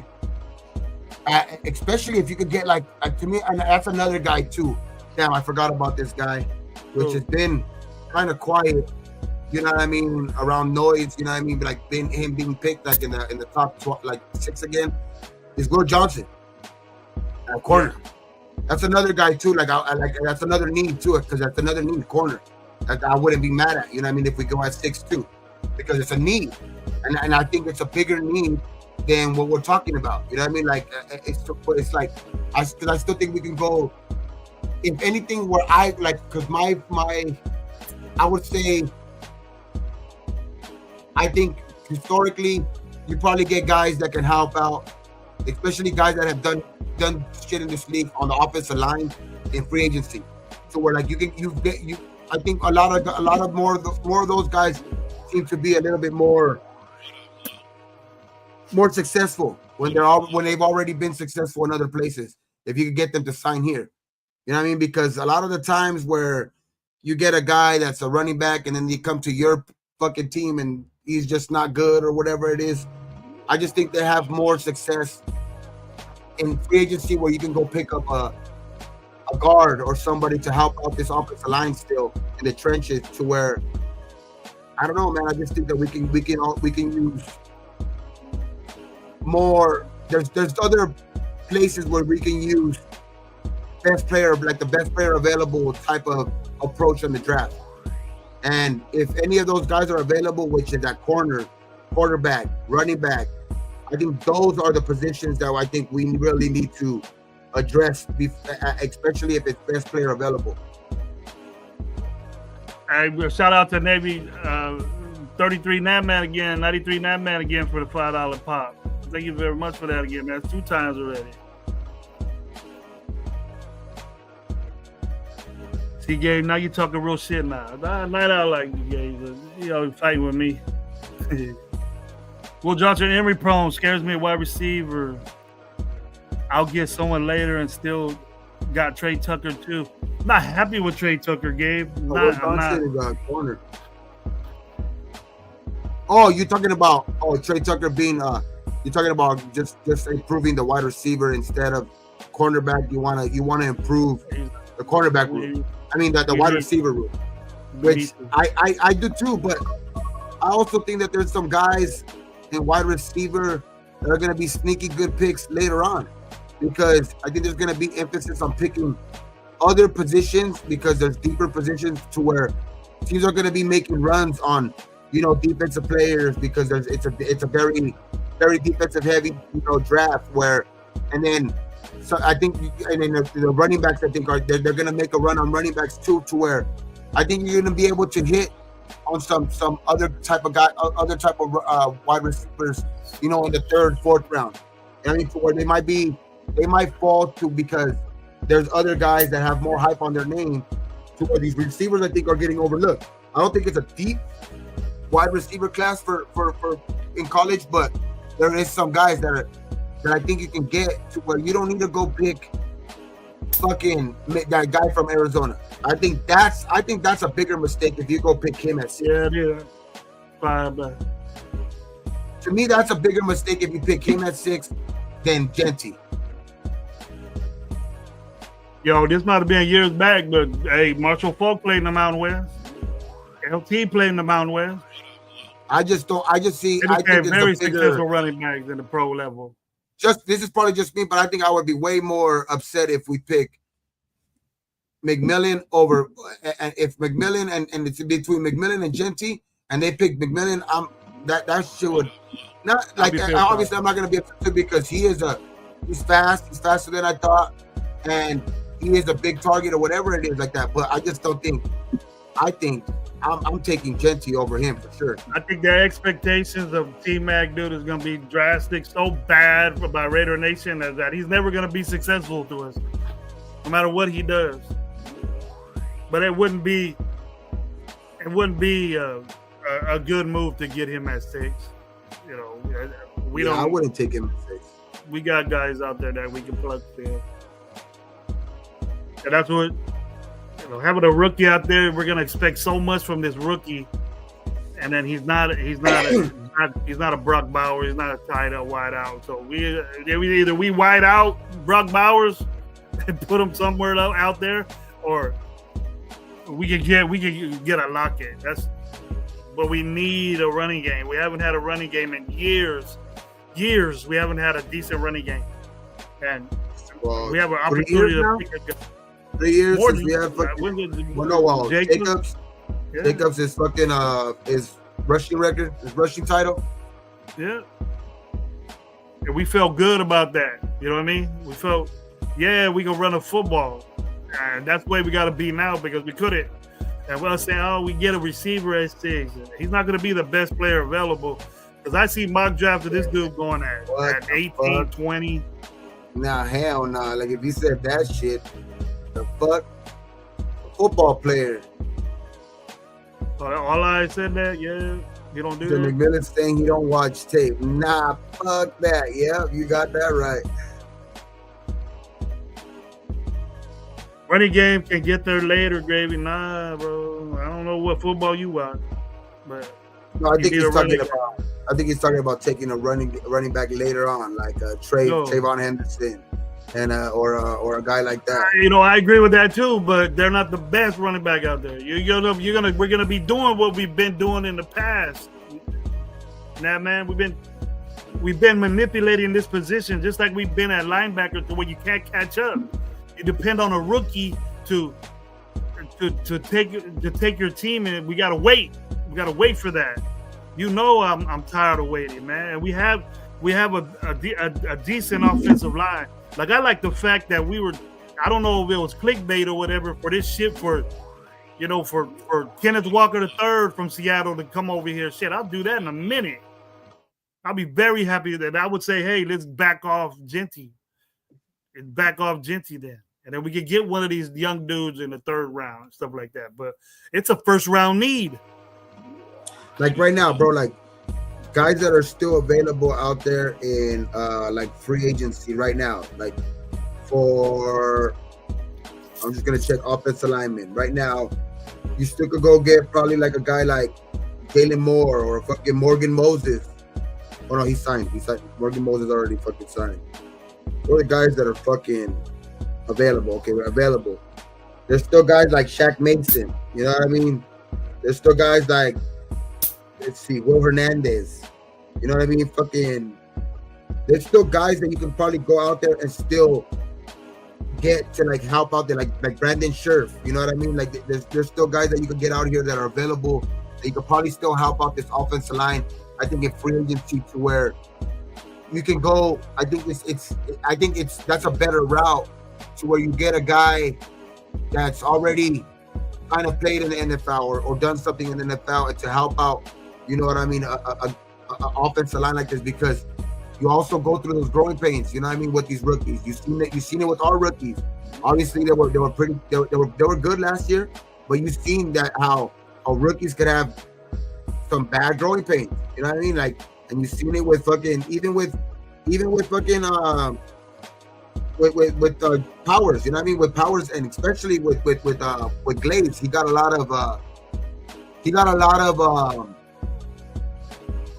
okay, like he's a rookie. You know what I mean? He's a rookie. Like that's a mistake. It's a rookie mistake. Like, and you're gonna have to go through a lot of that if you pick another rookie, to where I think you could probably have a better. I think a better like you have better results if you go the route where you pick a proven running back that could come out of the run, like, because you've seen already years and years, to where you see guys coming into the league already ready at running, especially at running back. That's one of the positions lately that they say that's probably the position that where guys come in the most ready at running back, as to be a rookie. You know what I mean? Because rookies come in and ball out all the time as a rookie. So it's like, I just think that's where I think you can get the better results. Like if you go that route, like go try to improve the offensive line still through free agency, because I still think that there's guys available, and go build go get the running back that for the future, which I think that it wouldn't be a problem with Genty, but obviously there's other guys too. But I think you have to go get. I don't think it's necessary to go first round offensive line.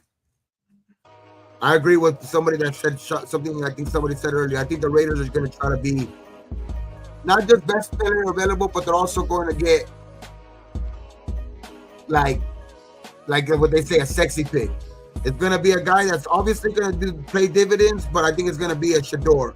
It's going to be a guy if available, which I don't think no way in hell, but a Travis Hunter or a fucking Genty. I think it's going to be a big name in this draft. I think it's going to be a big name to where it's going to get it's going to be a jersey salad pick. I'll say that. There you go. This one right here, bro. Arnie got it. If Genty, T-Mac, Membo available at 6, what would you select? Genty. I would take Genty, but it'd be hard for me to get Membo. I'm Membo, man. I'll be honest with you. I'll take the Membo. He's special too. He's the best. He's the best out there right now. Man, you ain't. That's one guy I named. That's one guy for sure. I would guess. Yeah, like it would be a no-brainer if he drops to 6. I don't care who's available. You take it. Abdul Carter. If he's there at 6, it meant Trevor. Yeah, like if for some reason 5 teams say his injury or whatever it is, that question mark or whatever that they say that's enough to like pass on him, Raiders take him, please. And if the dude falls and we want to trade back, from the get, then I don't know what we're looking for then.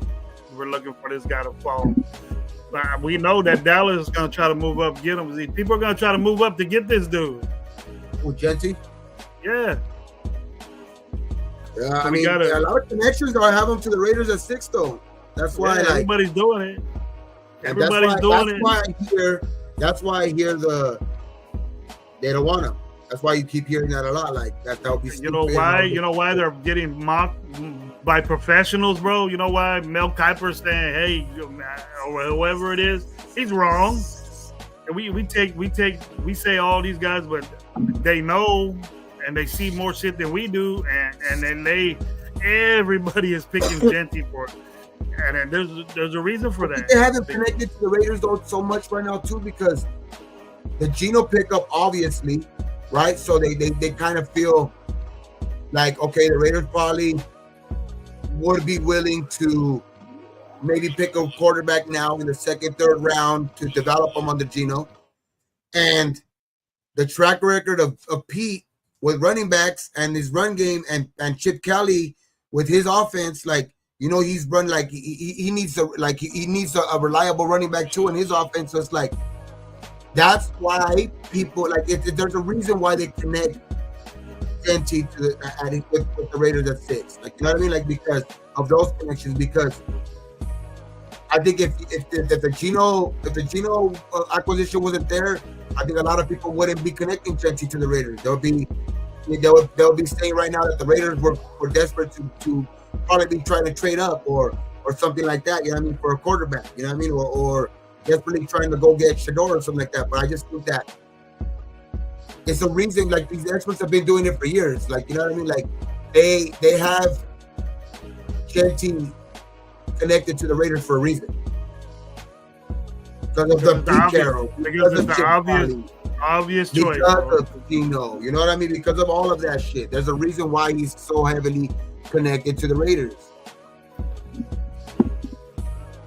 The lowest hit rates in that first round. Yeah, you gotta be semi special, man. Special guys get that shit.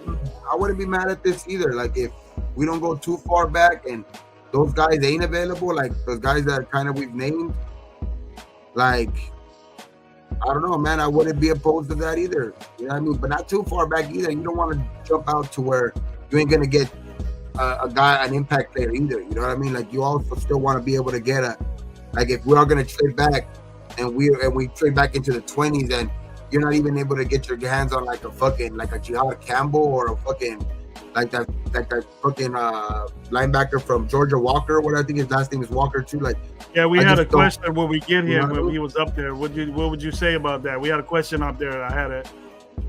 If he was available at 6? If Jalen Walker was there at 6, and it's a need that we need. Nah. He's a DN and a linebacker though. Yeah, I'll take him if we were able to trade back. Like, if we were able to successfully trade back and they're available at like whatever we trade back at, and it's maybe like in the high teens, then yeah, that would be cool. I would be like, hell yeah, I would be totally for that. You know what I mean? Like, maybe like anywhere from like, you know, 15 on, like we trade back to like 15, 19 range. Like, hell yeah, I would fucking go and take a fucking Jihad fucking, you know, the Jihad fucking from, you know what I mean, or Jalen Walker, you know what I mean? Like, either one. Jalen Walker's gonna be gone. Either one of those guys.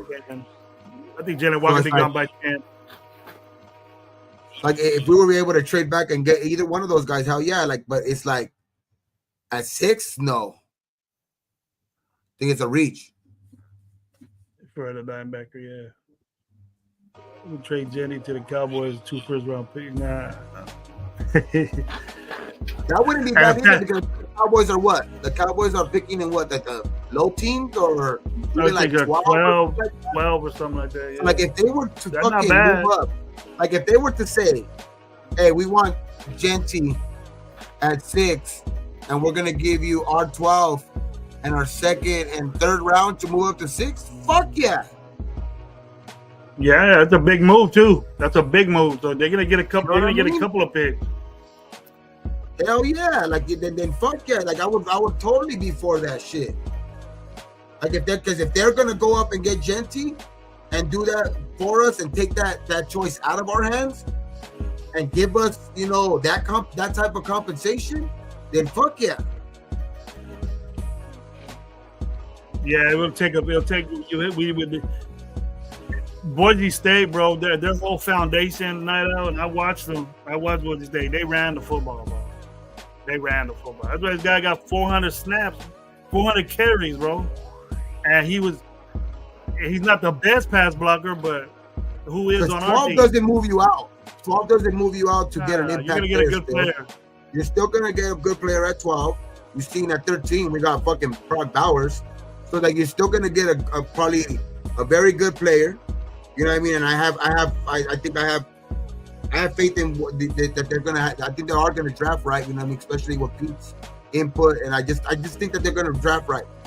So at 12, I don't think that puts them out of any.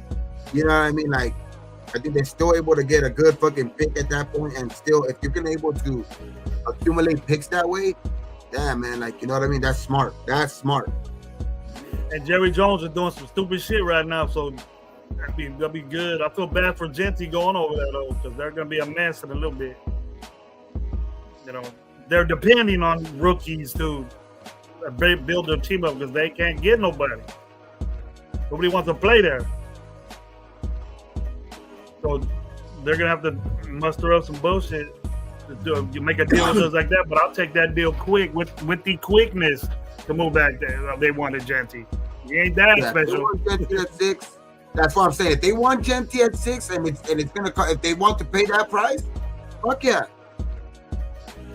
Let them make that decision in taking Genty at 6. I still think he's gonna be special in Dallas, but I would take those picks too though, like because we need players, and you get an extra second round pick and an extra third round pick, or probably 2 or something like that. Like shit, you know what I mean? Like you're going to come out, I think, pretty damn good, especially because this. I think this draft is, you know what I mean? You could go get your running back in the second round and a linebacker in the second round, or a lineman in the second round. I mean, because you have 2 of those motherfuckers. So you gotta get your quarterback for the future too, maybe or even that, or at that point you could still even bundle up 2 first rounds and move back up into the first round. So there's still a lot of possibilities that way. You know what I mean? There's still a lot of possibilities that way. That's why I would do it. I would fucking do that in a second if they want to take Genty at 6. Shit, I'll take CD Lamb in the first for a 6th pick. Hell yeah. I'll take CD Lamb quick. Then we have to talk about Tucker. Tucker be wiped out the earth.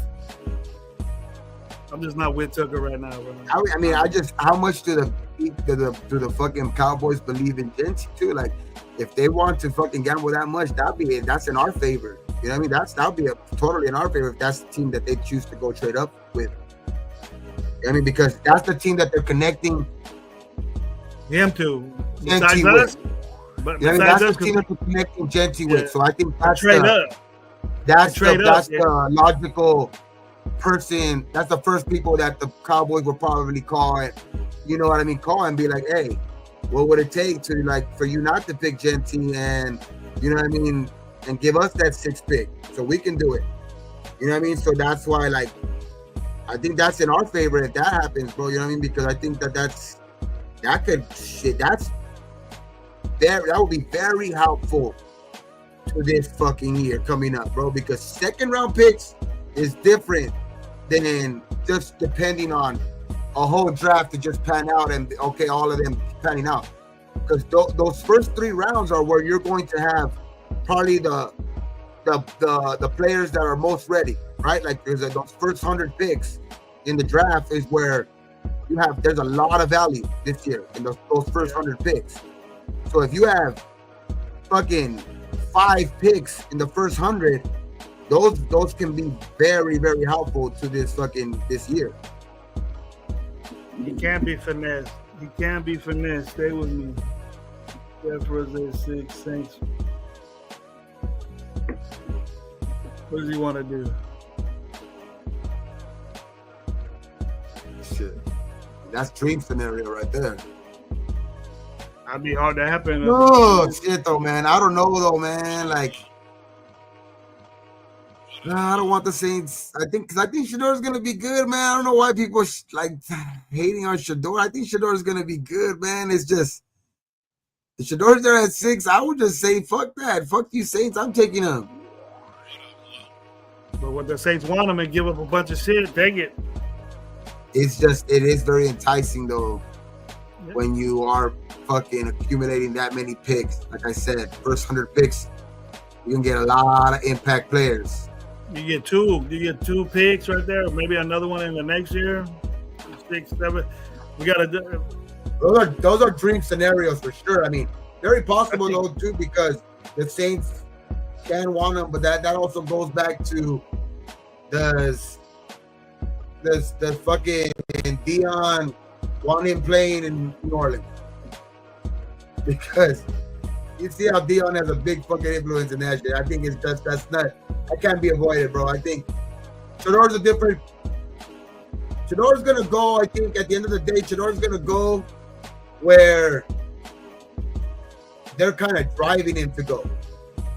he's gonna end up where he's gonna want to be, dog. Like I think that's gonna be like one of those Bronny type situations, to where You think the Giants are gonna get him?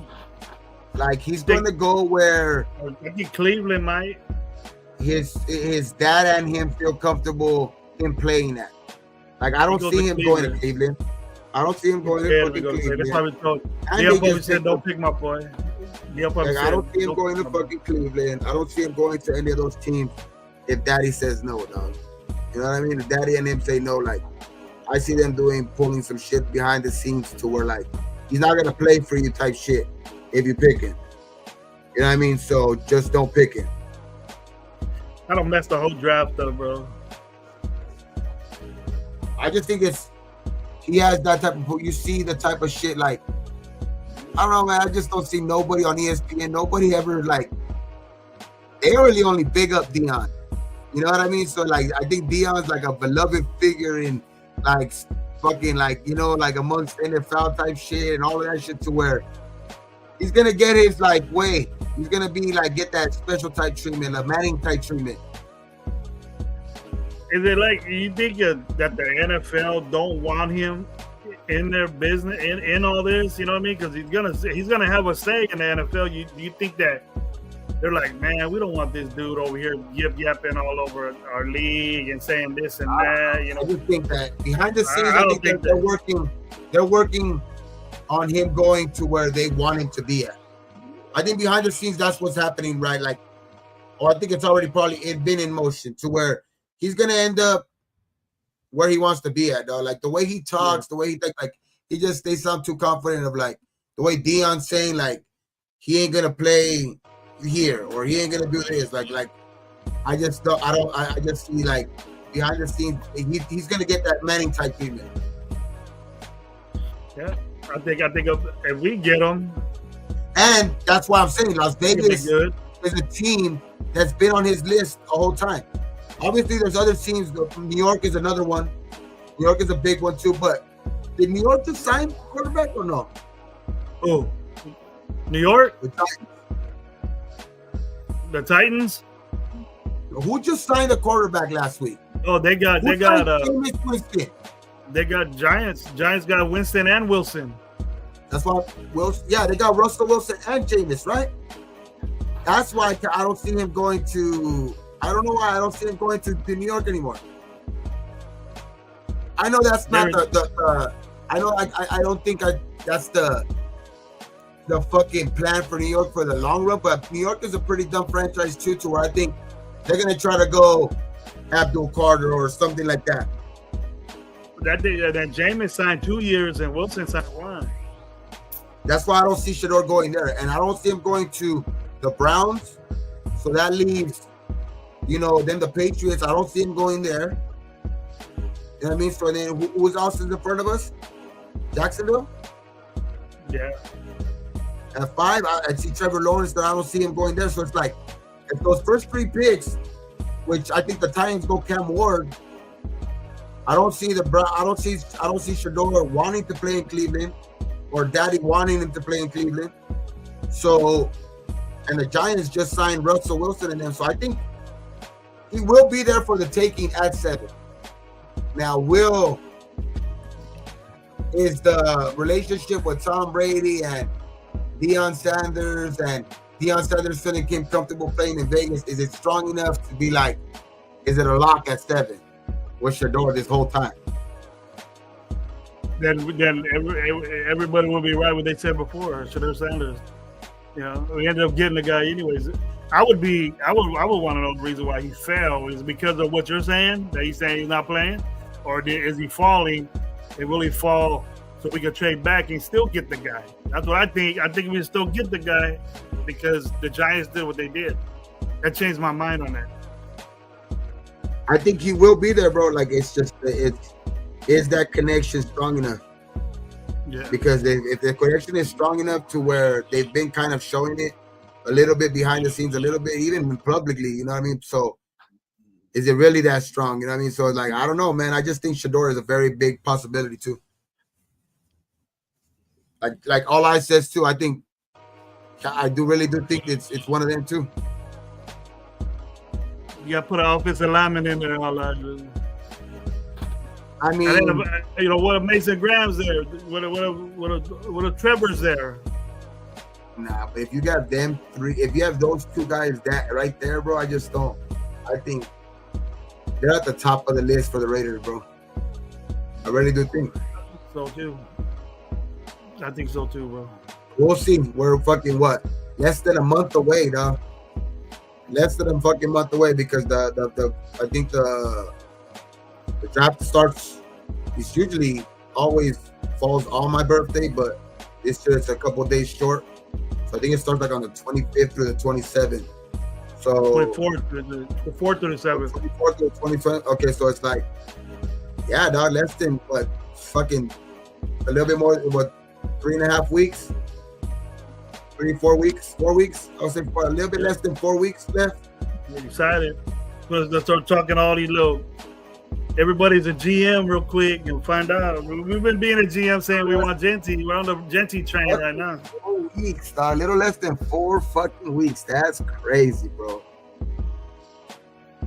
I see Shedeur and What's Genty. stronger and thick, that Shedeur or the bong ribs? I don't know, man. Stronger? I think it'll be bad if he goes in the first three. I think it's Let me take a bong rib and I'll tell you. Let me take a bong rib first and then I'll tell you. Joe Ali, I don't see us taking a QB. They traded for a QB. That means they believe in him and he's going to surround him with talent. Sorry about my bad reading. I got my right glasses on. If the Raiders pull Kuket with a smack, if the Raiders pull Atlanta move and sign Sanders with Geno started, would it be so bad? The last two regimes fucking yes, they did. As far as the quarterback position is concerned, they did. And that'll be a good move. I'm not doubting that move. I think it's a high possibility that could happen. That was pretty strong, but if I compare that to wanting Shedeur at 6. We said that either way, Gabe. We were saying either way that I take Shedeur, dog. I take Shedeur because I take too many bong rips to tell you that it's that strong, but it is strong. But I think we need Shedeur a little bit more stronger. I think we need Shedeur a little bit better.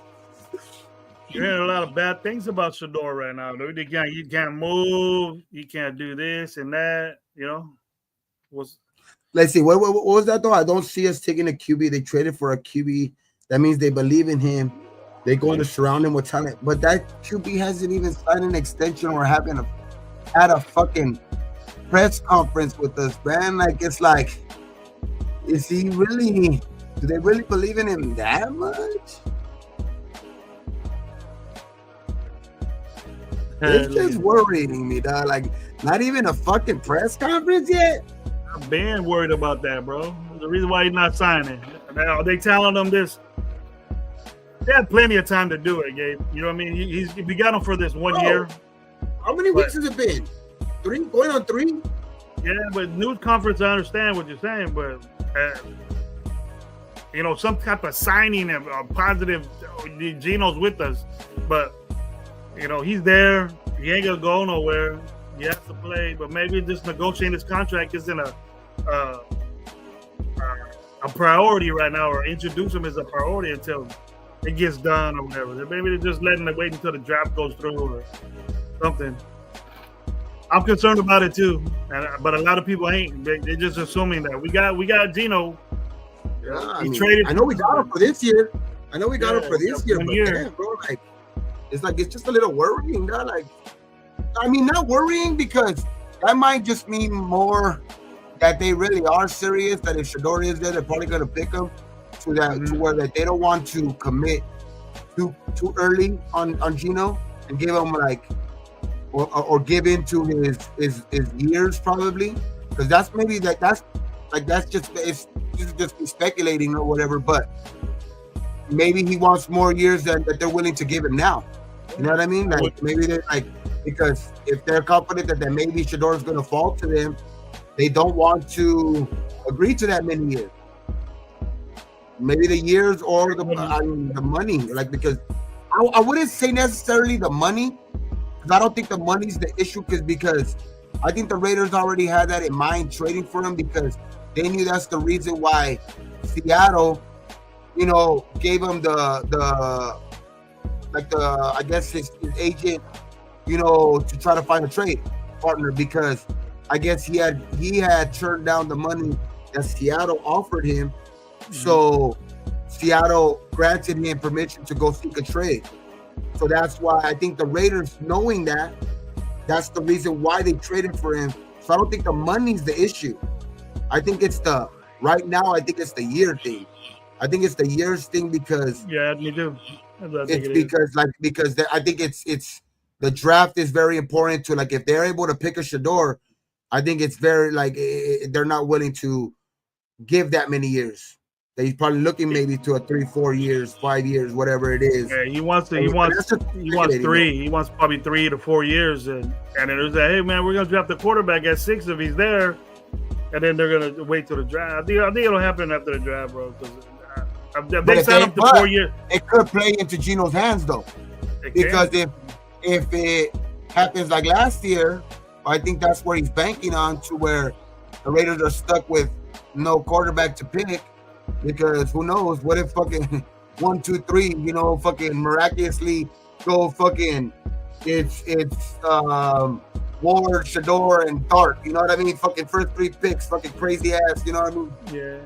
Start to a draft, and then the Raiders are stuck there with, not a quarterback for a first round draft quarterback. You know what I mean? So it's then you know what I mean? Then it's then Gino that plays right into Gino's hands, to where now the Raiders are probably willing to give him more years.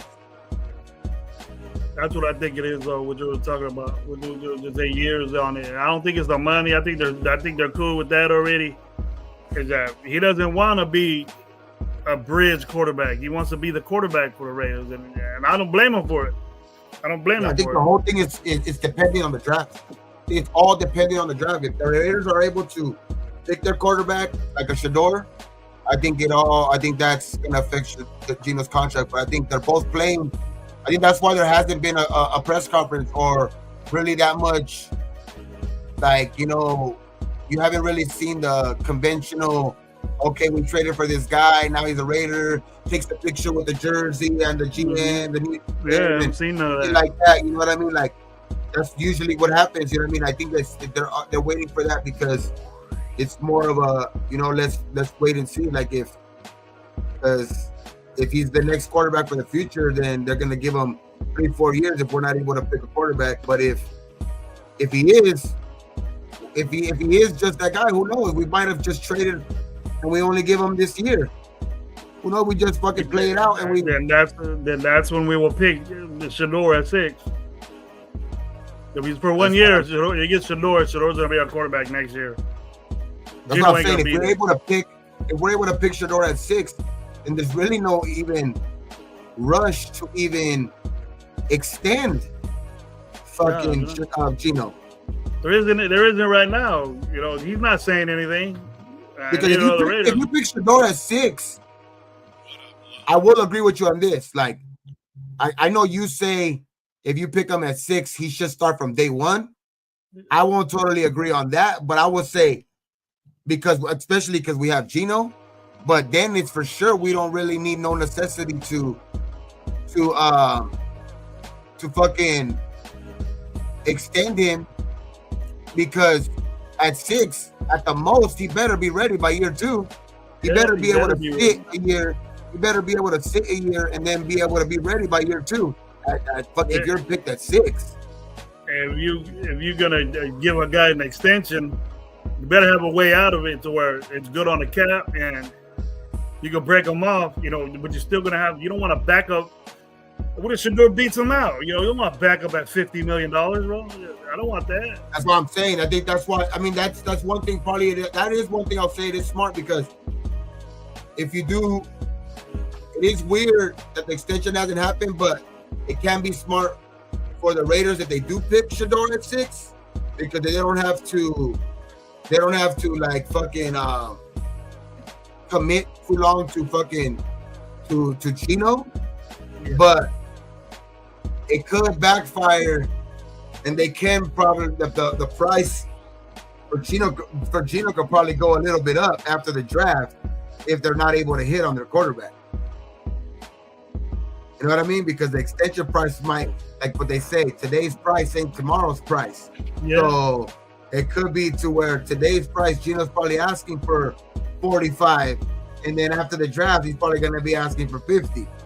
He can make 45 million. It just matters how much money he's getting guaranteed. That's all he worry about. That's all they worry about. Is I don't care if it's 3 years, 50 million.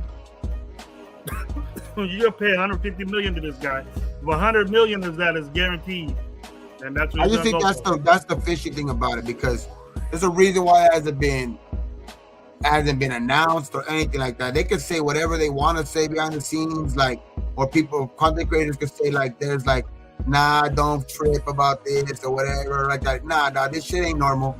Like, and I just think it's all due to contract. There's a reason why, he was traded over here. He wants a contract extension, all that shit. But the Raiders are also, I think that their new regime is smart enough to know that he's going to be 35 too. You know what I mean? So it's like they don't want to give him too many years if they are able to get a quarterback in the first round this year. Because then they'll be stuck next year with extension. Say they give him the extension today, and then they're able to still pick Shador at 6 in a month, and then next year you cut Gino because Shador's, say Shador becomes the next guy, and then you have to cut Gino, and then you have dead cap. And then you have all kinds of other shit to worry about, right? Paying a quarterback that's not on your team anymore. And all that shit. So it's like, it could work out in the Raiders' favor, man, to be honest, because right now you have him for 1 year no matter what. Yeah, you don't want to have that dead cap problem with Gino. You sign him for 2 years, and in 1 year is just all dead cap, bro. All that money goes to dead cap. And that's whack. It takes out of your salary cap. So yeah, the salary cap gonna be more. If we sitting on money, we're gonna have a bunch of money next year again that we do our shit right. The Raiders are looking forward to, like, I think this to me points that they're still really, really interested in a quarterback in the draft. Is it this year or is it next year? I think they're really interested in the quarterback this year, because or else that extension, if they really, really believed in Gino, that extension would have been done the day he got traded for, bro. I definitely believe in that. Like, this could be my opinion, and I'm pretty sure some other people will agree, some people won't. But if they really, really believed in him, they would have had that shit. When they traded for him, they would have already had his extension ready on the table. Yeah, man, I don't know if he got traded to us, dude. So his contract went to us. Seattle doesn't know him shit. They don't have no more incentives. The season's over. So incentives is a bonus. It's not to your cap. It's like it comes out of an incentive in your contract is a bonus. It's like a signing bonus. So that's Mark Davis's money. That's something that they expect from you to do. Then it's just extra money. It's not in your cap. Doesn't hold you back or anything like that. It's a bonus, so you get that. You get that right off the bat. It's not negotiated. It's negotiated in the contract. The terms are, but if you reach that, it doesn't count or go against your cap at all. Yeah, because it's just you got your shit. People can tell me whatever it is. The Raiders could come out and be like, no, there's no nothing that's like that. But like until there's like actual formal fucking introduction or something like that, like that's normal, dog. Like when a guy is traded for, like that's when you could tell me like, okay, like all right, they believe in him at least, like, you know what I mean? But we paid the roster bonus. Until then is an extension, I think the Raiders are still very, very looking for a quarterback. We paid the roster bonus on to him, right? We paid the roster bonus. We gave him the roster bonus last Sunday. Yeah, he got that. That was an incentive. That's a roster bonus. That's an incentive that he gets to be on the roster. Yeah. $16 million. The same thing is for passing yards. If you get 5,000 passing yards, you get $100,000 bonus. That's not going against the cap. How could it go against the cap when you earn that? You can't, 31 million. The 31 million he's already for this year, right? That's already whatever. Like, you know, I mean, that's all that. And I know I forgot how much goes towards the cap, but like that's already has been, you know, calculated into the money that we already have left over. Until there's an extension, that's the money that we have left over. I think right now it's sitting around 50 million.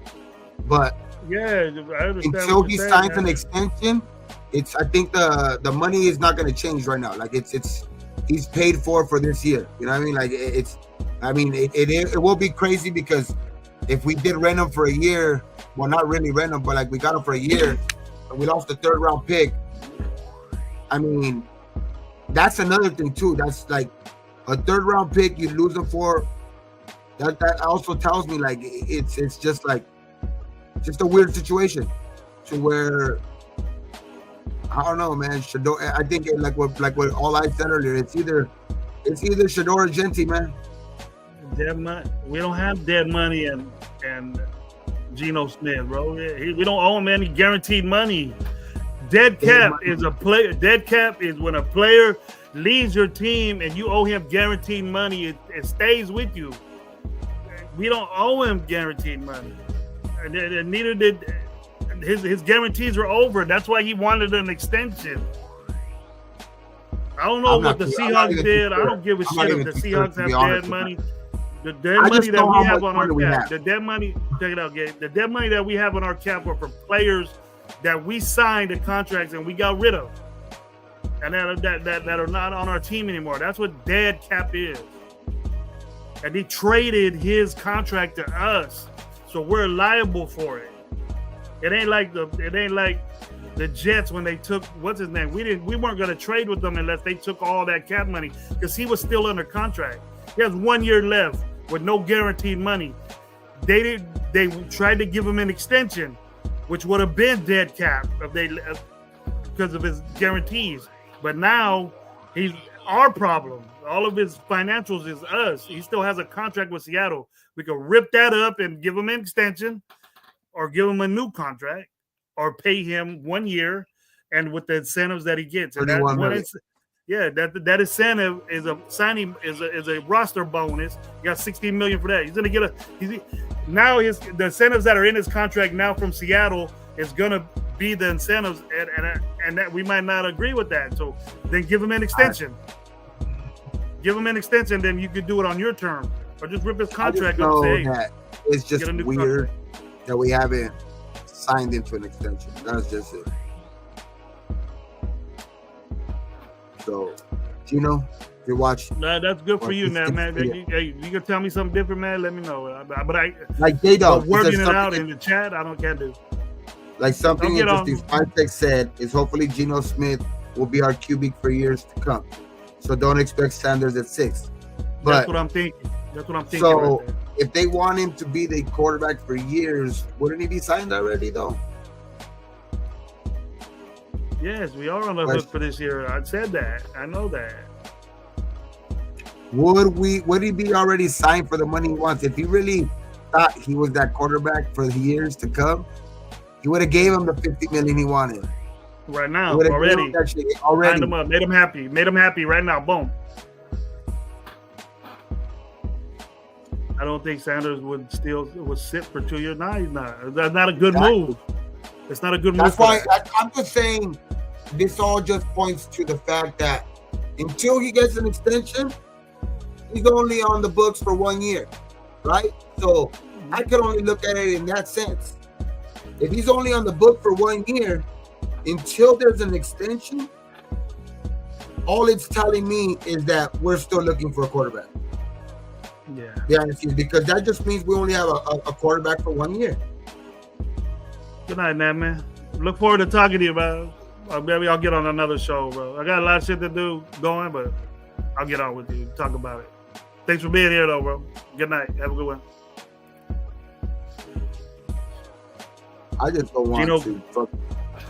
It's just going to be crazy, though. But shit, man. It's 8:45. We've been on here fucking 2 hours and 24 minutes. Damn. Yeah, I was on a little bit late, but I'm good with this. I'm good with this game. Hell yeah, man. That's cool, man. Shit, I gotta get up early as hell tomorrow, man. Do you? Gotta go fucking far, yeah. Gotta go far one more time. Fucking. Is it raining over there? Is it raining over there? Supposed to rain tomorrow morning, but not raining over here. It was like the clouds were dark as fuck, but no rain fell though. Not over here. It looked like it was about to rain, but it didn't ever. No, nothing ever fell though. It rained over here for a little bit, but it's like shitty day, like overcast and real like wet and shit like that. Raider P, I don't know, man. I think shit, we might go live probably every day of the draft. To be honest, who knows?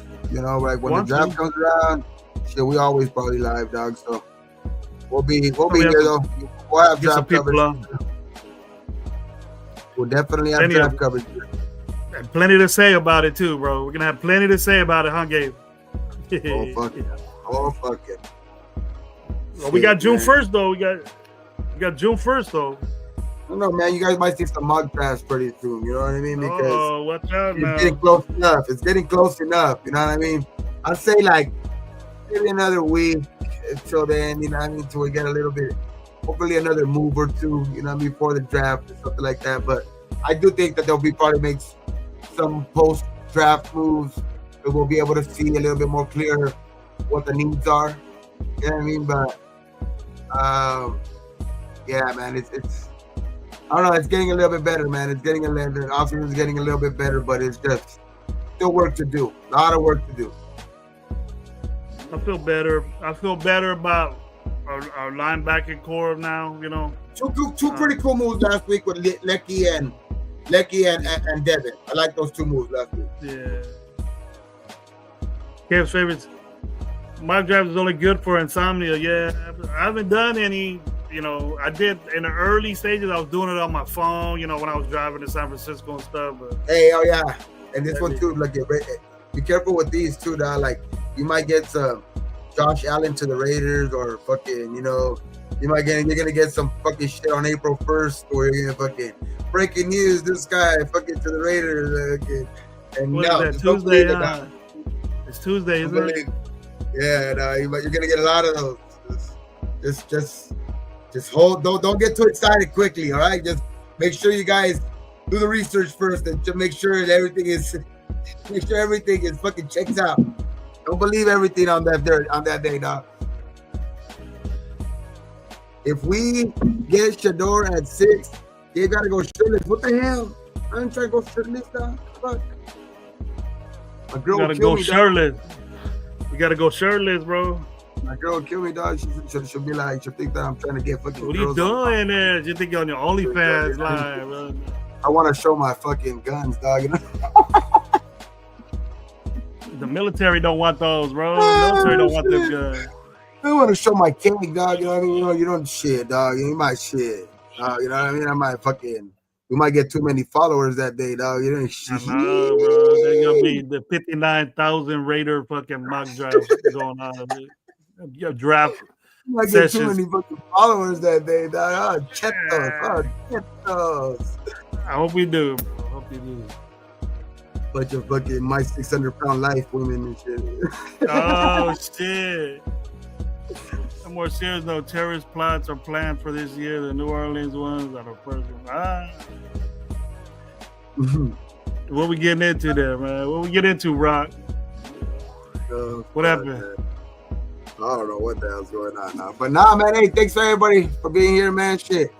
It's a fucking, you know, shit. I mean, probably be live again. But you probably go again but before the draft. I think we're gonna wrap it up a little bit more, especially never gotta talk about I think we'll set it up probably, you know, most likely Tuesday, Thursday. You know what I mean? We'll probably go live, you know, a couple hours, 6 o'clock. You know what I mean? But you know, Tuesday, Thursday, Sunday, man. You know what I mean?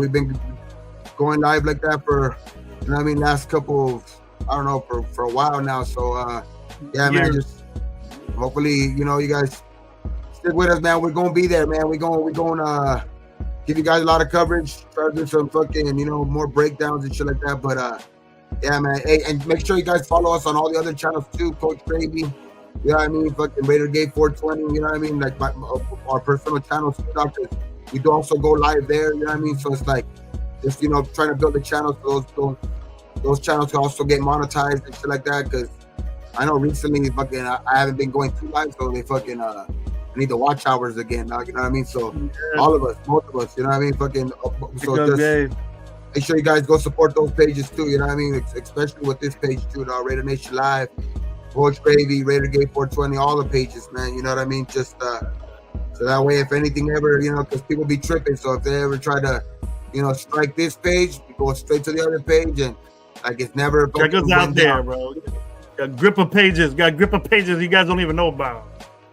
Yeah, so I don't know, man. They're always on the top of the screen, man. They're always on the top of the screen. Just make sure you guys go follow those those 3 pages, man. But yeah, that's it, man. And fucking cool, Kev. Gabe going live to upgrade his bongs. It's same bong, dog. He wants to concentrate on that instead of talking Raiders, bro. I think I've had this bong since we started fucking Raider Nation Live, dog. I don't know, Gabe. I kind of feel some positivity. I'm attached to this bong, dog. This is like my Raider Nation Live bong, dog. Like right here, like this is positivity. Some positivity with us, dog, the whole time. This bong right here has been with us the whole time. Sometimes it looks new, so I'll get I'll clean it out and do all that shit. But you know what I mean? You need another one, bro. I'll just watch tomorrow. Like on Tuesday, that's just gonna be brand new, dog. You guys gonna think I got a brand new one. You can clean it out, bro. You put the Raider sticker on it. That's the original microphone right there from Gabe right there. The original microphone. You don't even have a mic. That shit gets dirty too quick, bro. Down. That shit gets dirty quick. I change the water every day, dog. Like every morning, I'll change the water. But when you only smoke pretty much out of the bong, like that water gets dirty within 2-3 hits, bro. Now you're talking about hit after hit after hit all fucking day. Shit. And that shit's every day. That's how it ends up every night. This is how the water ends up every night. I'll put my feelings into this, bro. My feelings get hurt. I'll never get my feelings. It's a good thing we associate with the chat, bro. It's good. Never bad. Can do it, man.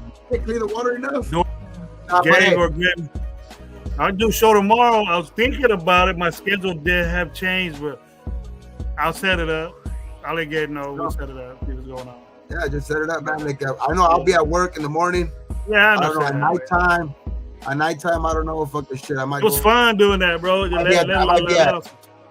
I might be at Chavez Ravine tomorrow night, so I know for sure we might not have a show tomorrow night because I might be at Chavez Ravine. Blue Heaven. You know what I mean? Where the fucking Dodgers play. You know what I mean? Blue Heaven. Because that's Chavez Ravine. Maybe there's no other. But the Lakers, bro. The Lakers now they're falling. Lakers beat the fucking Memphis last night, dog. Lakers beat Memphis last night. That was a big win. Big comeback win. Good shit. But now they're fourth. They're fourth in the. I thought they were second. What happened? They're fourth. They play the Rockets tomorrow, so that's another big game. They could inch back to an inch game closer to second again.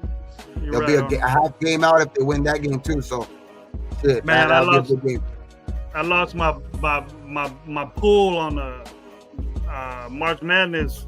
I ended up we got 16 dudes and we pay $100, and I ended up getting BYU, bro. Motherfucker went out Sweet 16. Bro, I haven't watched college basketball in a while, dog. I used to watch that shit like March Madness like crazy, dog.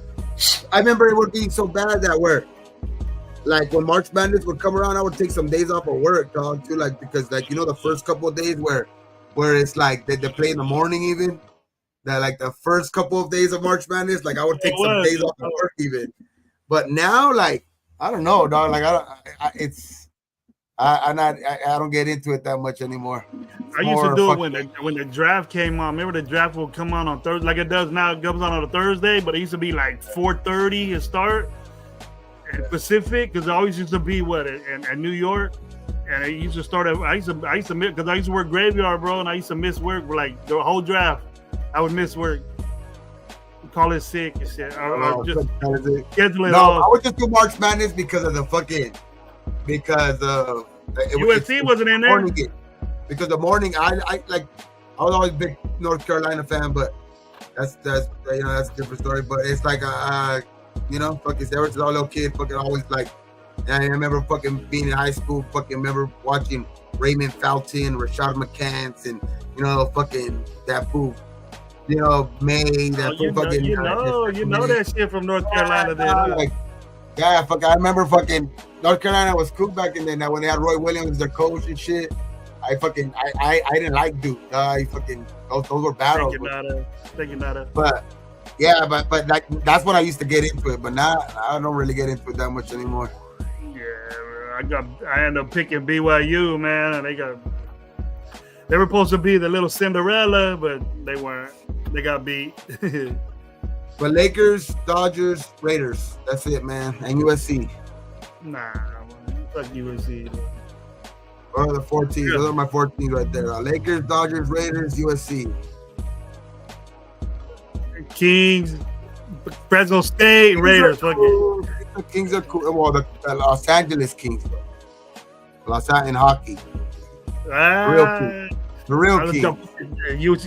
I love UCLA more than USC, bro.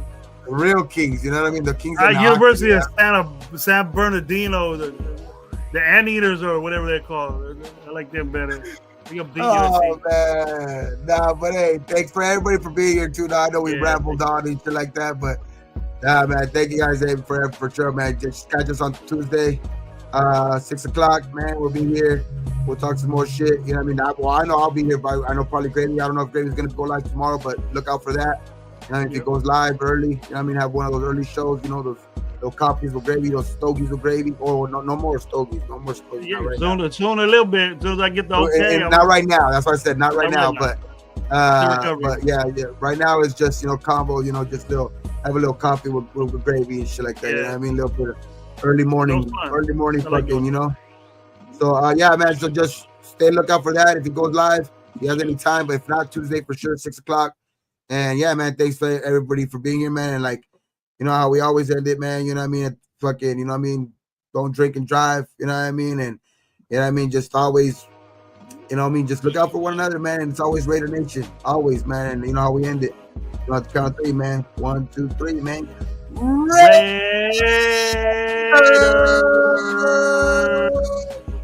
Let's go, man. Thank you, man.